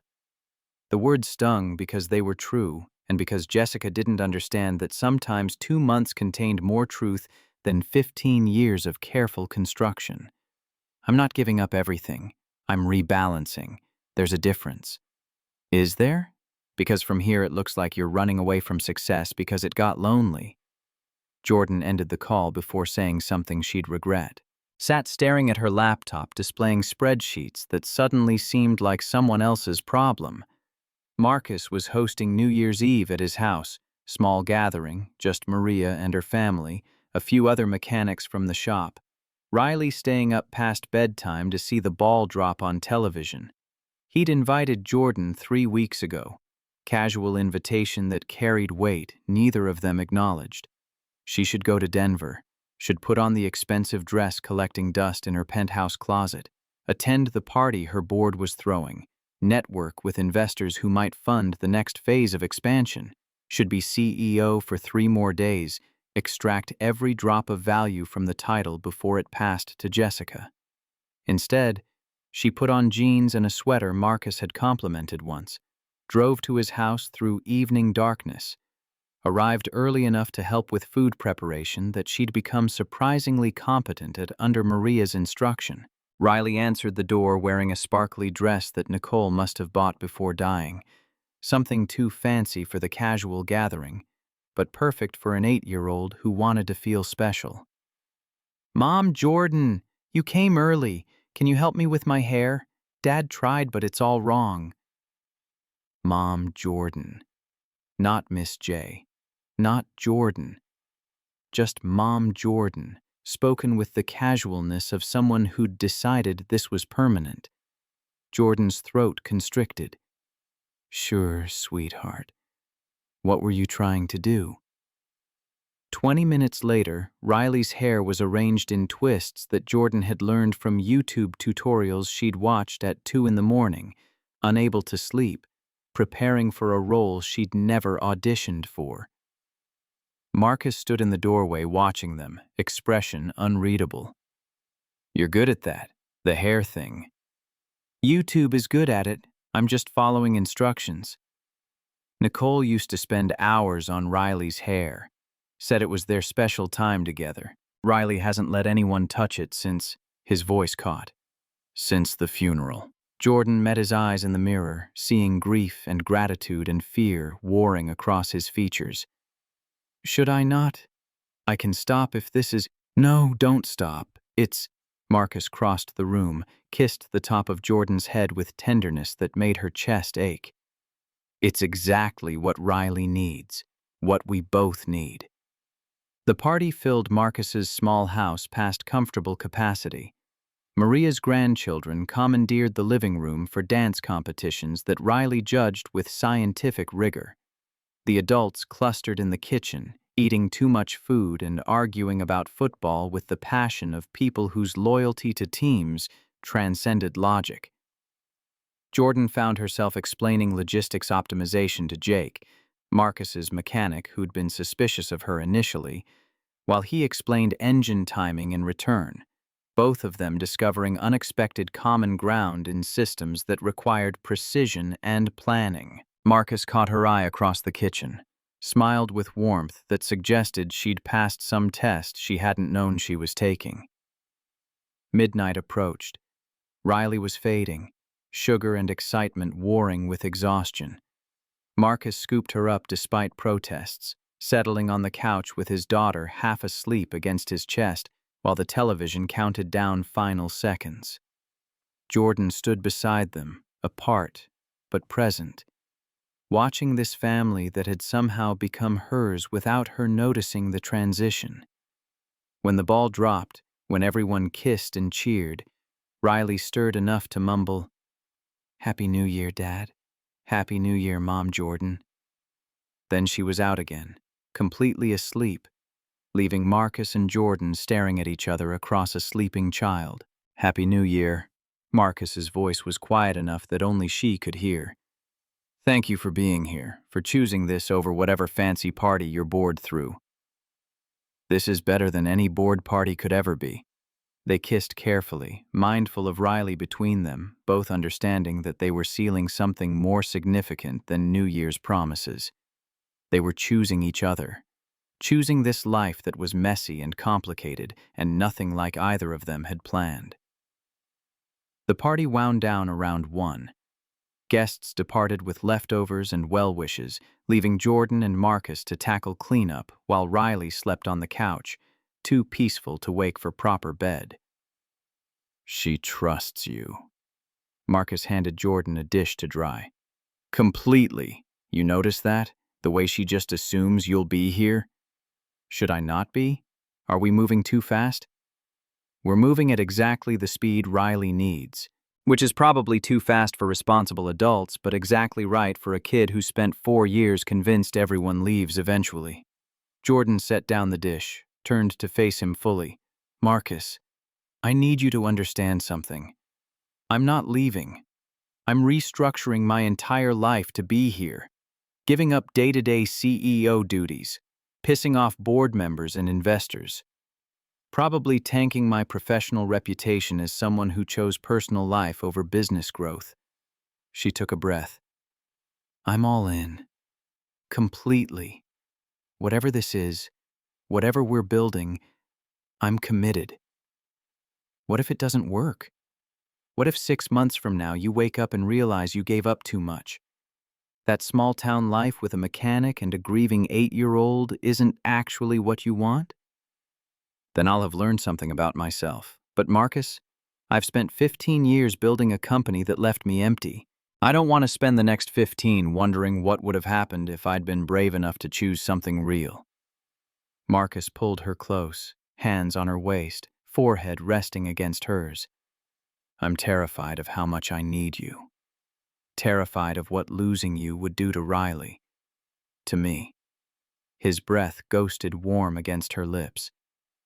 But I'm more terrified of not trying, of spending the rest of my life wondering what we could have been if I'd been brave enough to let you in.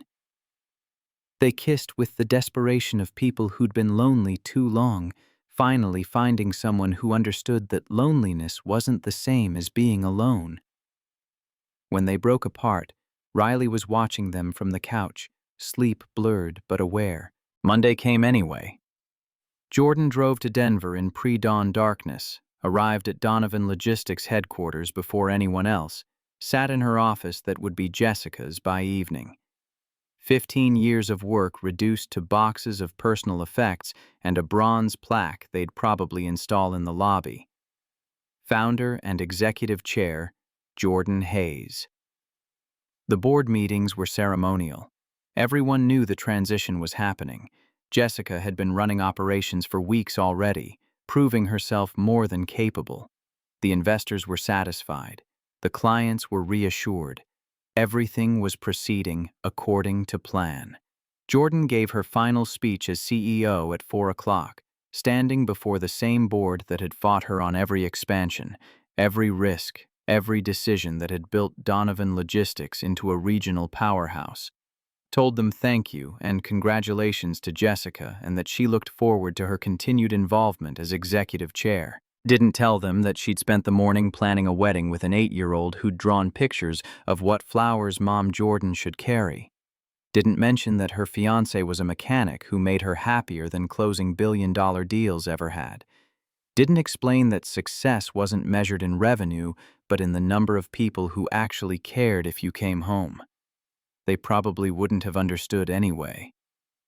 Jessica walked her out at 6, both of them silent until they reached Jordan's car in the underground parking. You're really doing this? Walking away from everything we built? I'm not walking away. I'm rebalancing. There's a difference. Jessica studied her with the frank assessment of someone who'd worked beside Jordan for 7 years, who'd seen her at her best and worst, who probably understood her better than Jordan understood herself. You're in love. Actually, genuinely in love. I didn't think that was possible for you. Neither did I. He must be extraordinary. Jordan thought about Marcus's hands on her face, about Riley's gap-toothed smile, about the life they were building from grief and hope and daily choice. He's ordinary. That's what makes him extraordinary. He's just real, present.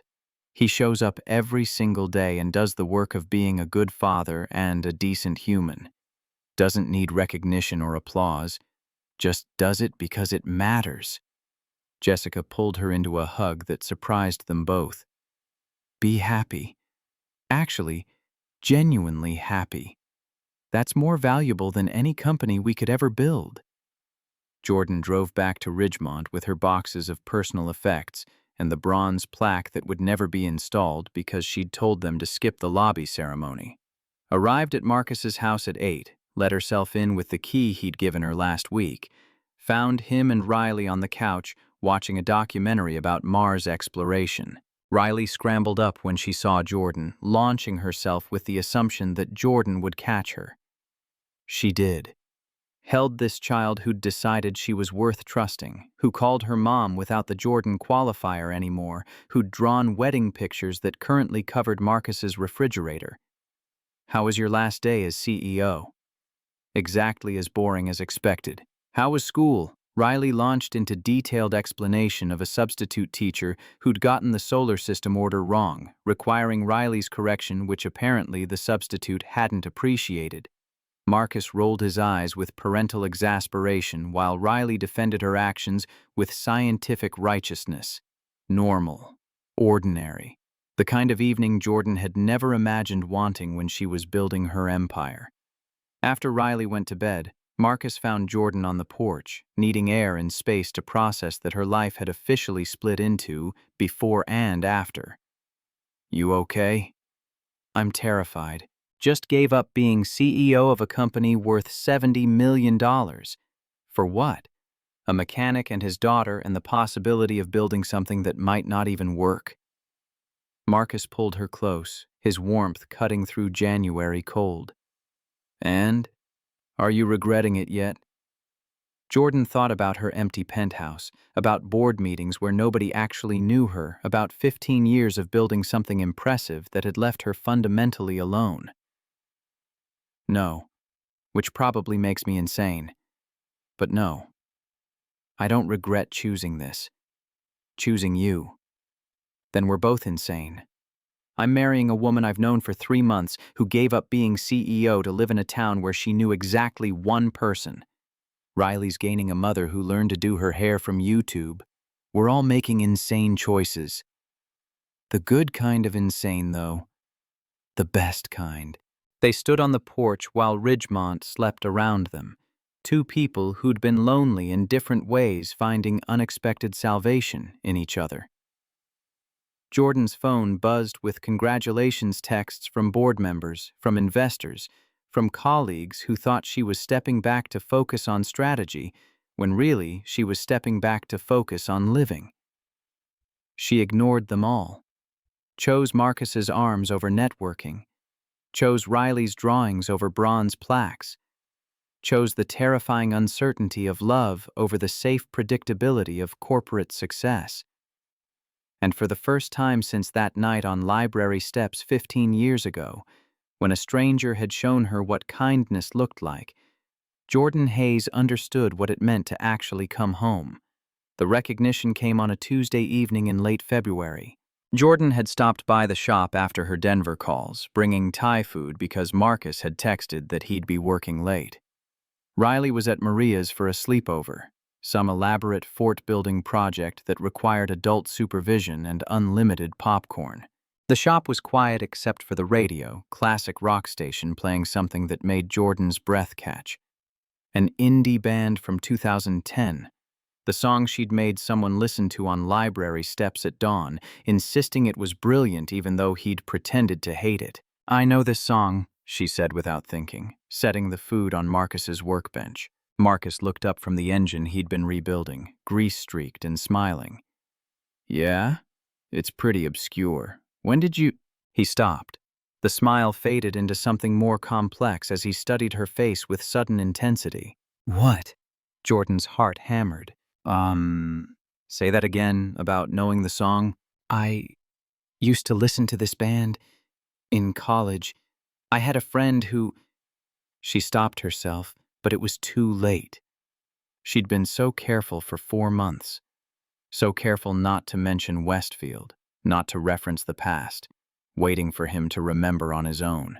Marcus set down his wrench with the deliberate care of someone buying time to think, wiped his hands on a rag, took 3 steps toward her. "What college?" Jordan's mouth went dry. "Does it matter?" "Jordan," his voice was gentle but insistent. "What college?" "Westfield, Pennsylvania." The words came out barely a whisper. Marcus went absolutely still.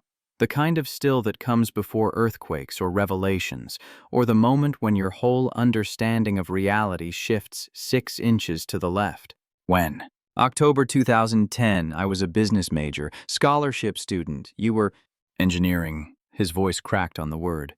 "Working 3 jobs. My mom was sick." They stared at each other across 5 feet of concrete floor that suddenly felt like the Grand Canyon. "Jordan Miller." He said the name like prayer or curse or both. "Oh my God, you're Jordan Miller." She nodded, unable to speak past the tightness in her throat. Marcus moved then, closing the distance in 2 strides, his hands coming up to frame her face with a gentleness that contradicted the intensity in his eyes. His thumbs traced her cheekbones, her jawline, as if trying to find the girl from 15 years ago beneath the executive's polish. "How did I not—" He stopped, shook his head. You changed everything. Your hair, your voice, even the way you stand. You look like someone who owns boardrooms now. 15 years of corporate transformation. I barely recognize myself in old photos. Jordan's hands came up to cover his. But you're exactly the same. Older, weathered, but the same hands, the same voice, the same way you move like you've got all the time in the world even when you don't. I looked for you. The confession burst from him like he'd been holding it for years. After Mom died, after I withdrew, I tried to find Jordan Miller at Westfield, but you'd already graduated, disappeared. I changed my name, took my father's name, Hayes, buried Miller along with everything else from my past. She managed a broken laugh. I spent 15 years trying to become someone who belonged, someone who mattered, and all I did was erase the girl you actually knew. You belonged then. I told you that on the library steps. His voice roughed with emotion. Did you believe it? Ever. Not for 15 years. Jordan's tears came then, hot and sudden.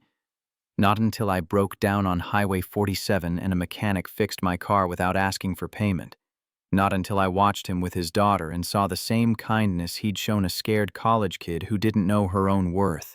Marcus pulled her close, pressing his forehead against hers. His breath came ragged. I thought about you.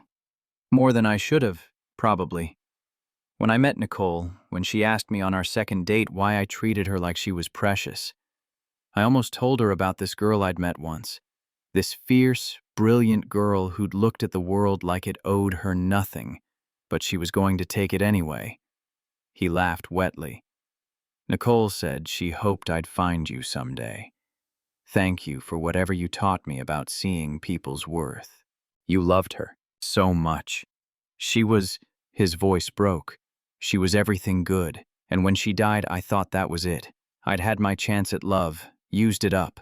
Jordan's hands fisted in his shirt. And now? Now I'm standing in my shop with Jordan Miller Hayes, the woman who set the standard for every relationship I've ever had. The woman who taught me that kindness wasn't weakness. The woman who showed up on a mountain road 15 years later and made me remember what wanting feels like. He pulled back enough to meet her eyes. Now I'm terrified and grateful and so far in love with you that I can't think straight. I measured every man against you. The confession tumbled out. For 15 years, every date, every relationship, I kept waiting to feel what I felt on those library steps, that sense of being seen, being worth careful handling. She laughed through tears. I built a $70 million company trying to prove I belonged, and the only person who ever made me feel like I belonged was a broke engineering student who walked me home at midnight. Marcus kissed her then. Not the careful kiss from library steps or the passionate kiss from his porch. This was recognition and grief and second chances all compressed into one moment. This was 15 years of wondering what if, finally getting an answer. When the Bayukim broke apart, both breathless, Marcus rested his forehead against hers. The song. The band you loved. I remembered. His voice was soft. I've been working on something in the shop. After hours, wanted it perfect before I asked you. Jordan pulled back to look at him. Asked me what? His smile was crooked, vulnerable, more like the boy from library steps than the widowed mechanic. You'll see. Soon. Just give me a few more weeks. Let me do this right. Let me show you that you're worth remembering. Marcus, please. He kissed her forehead. Trust me. Like you trusted me 15 years ago when you sat on those steps with a stranger. Jordan nodded, even though waiting felt impossible. Even though she wanted to demand answers right now. But Marcus had spent 3 weeks secretly measuring her jewelry while she slept. Had been working on something in his shop for months. Whatever he was planning, he deserved the time to finish it. Okay, I'll wait. Not long, he promised. Spring's coming, and I know exactly where I want to take you. They ate lukewarm Thai food sitting on his workbench, talking about everything and nothing.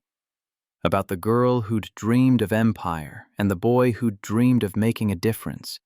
about the paths that had led them away from each other and the strange geometry of fate that had brought them back. Sometime after midnight, as Jordan was preparing to leave, Marcus caught her hand. "Thank you." "For what?" "For coming back, for giving me a second chance to get it right." His smile was soft. "I won't waste it." Jordan drove home with Marcus's words echoing in her head and the radio playing that same indie band from 2010, the song about second chances and roads not taken and finding your way home after years of being lost. She didn't know that in 6 weeks, Marcus would take her back to Highway 47. Didn't know about the ring he was machining in his shop, etched with the melody from this exact song. Didn't know that Riley had been practicing holding a phone steady to record the most important moment of their lives. All she knew was that Jordan Miller Hayes, both versions of herself, the scared student and the successful CEO, had finally found the place she belonged. And it looked exactly like a mechanic's shop in a small town at midnight, with the radio playing songs about second chances and a man who remembered how to see her. Chapter 3 months later, April.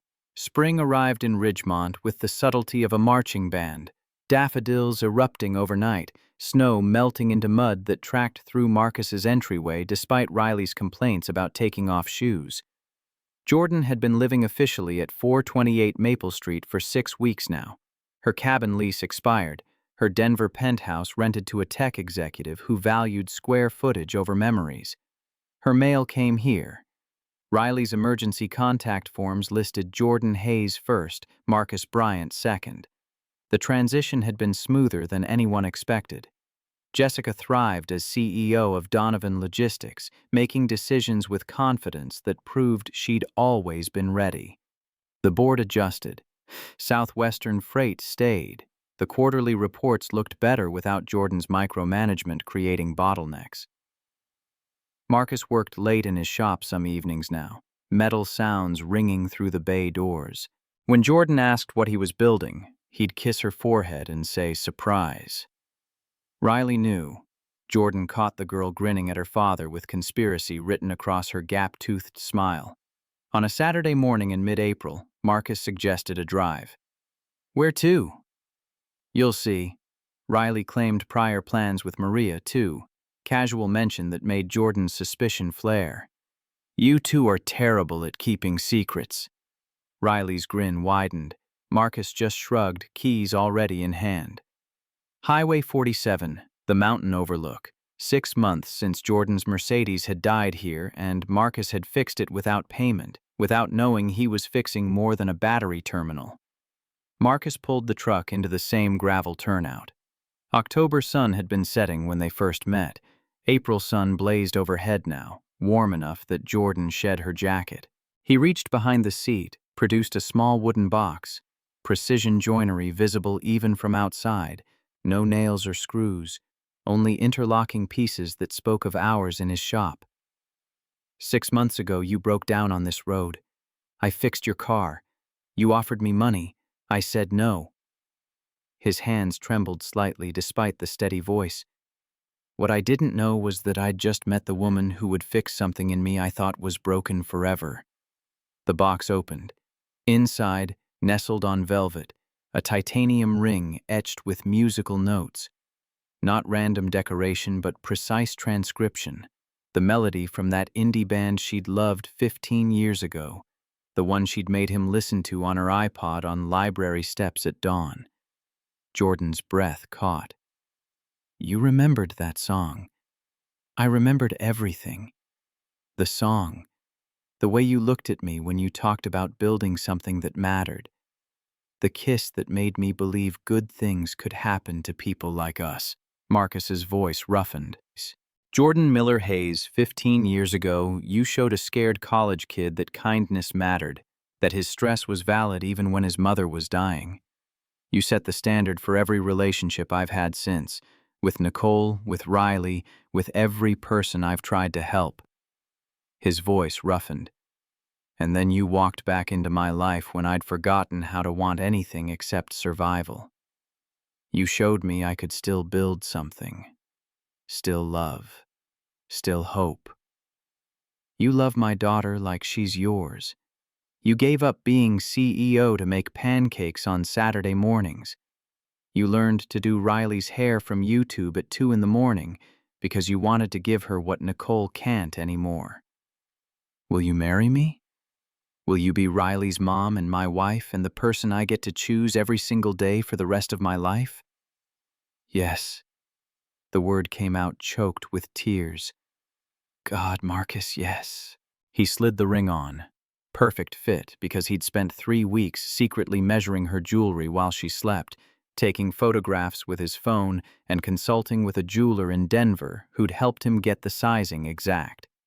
Riley exploded from behind a boulder 50 yards away, phone held high, recording everything with the dedicated focus of someone who'd been crouching for 20 minutes. She said yes. Can I call her just Mom now? No Jordan part? Marcus pulled Jordan close. Riley crashed into them both, creating a tangle of arms and laughter and something that felt dangerously close to healing. The valley stretched below them, indifferent to the promises being made on its edge. Marcus slipped the ring on her finger. Perfect fit, the musical notes catching the light like a secret only they shared. Riley crashed into them both, and for the first time in 15 years, Jordan Miller Hayes understood that she'd never needed to build an empire to prove she belonged. She'd just needed to find her way back to the person who'd always seen her worth. She was home.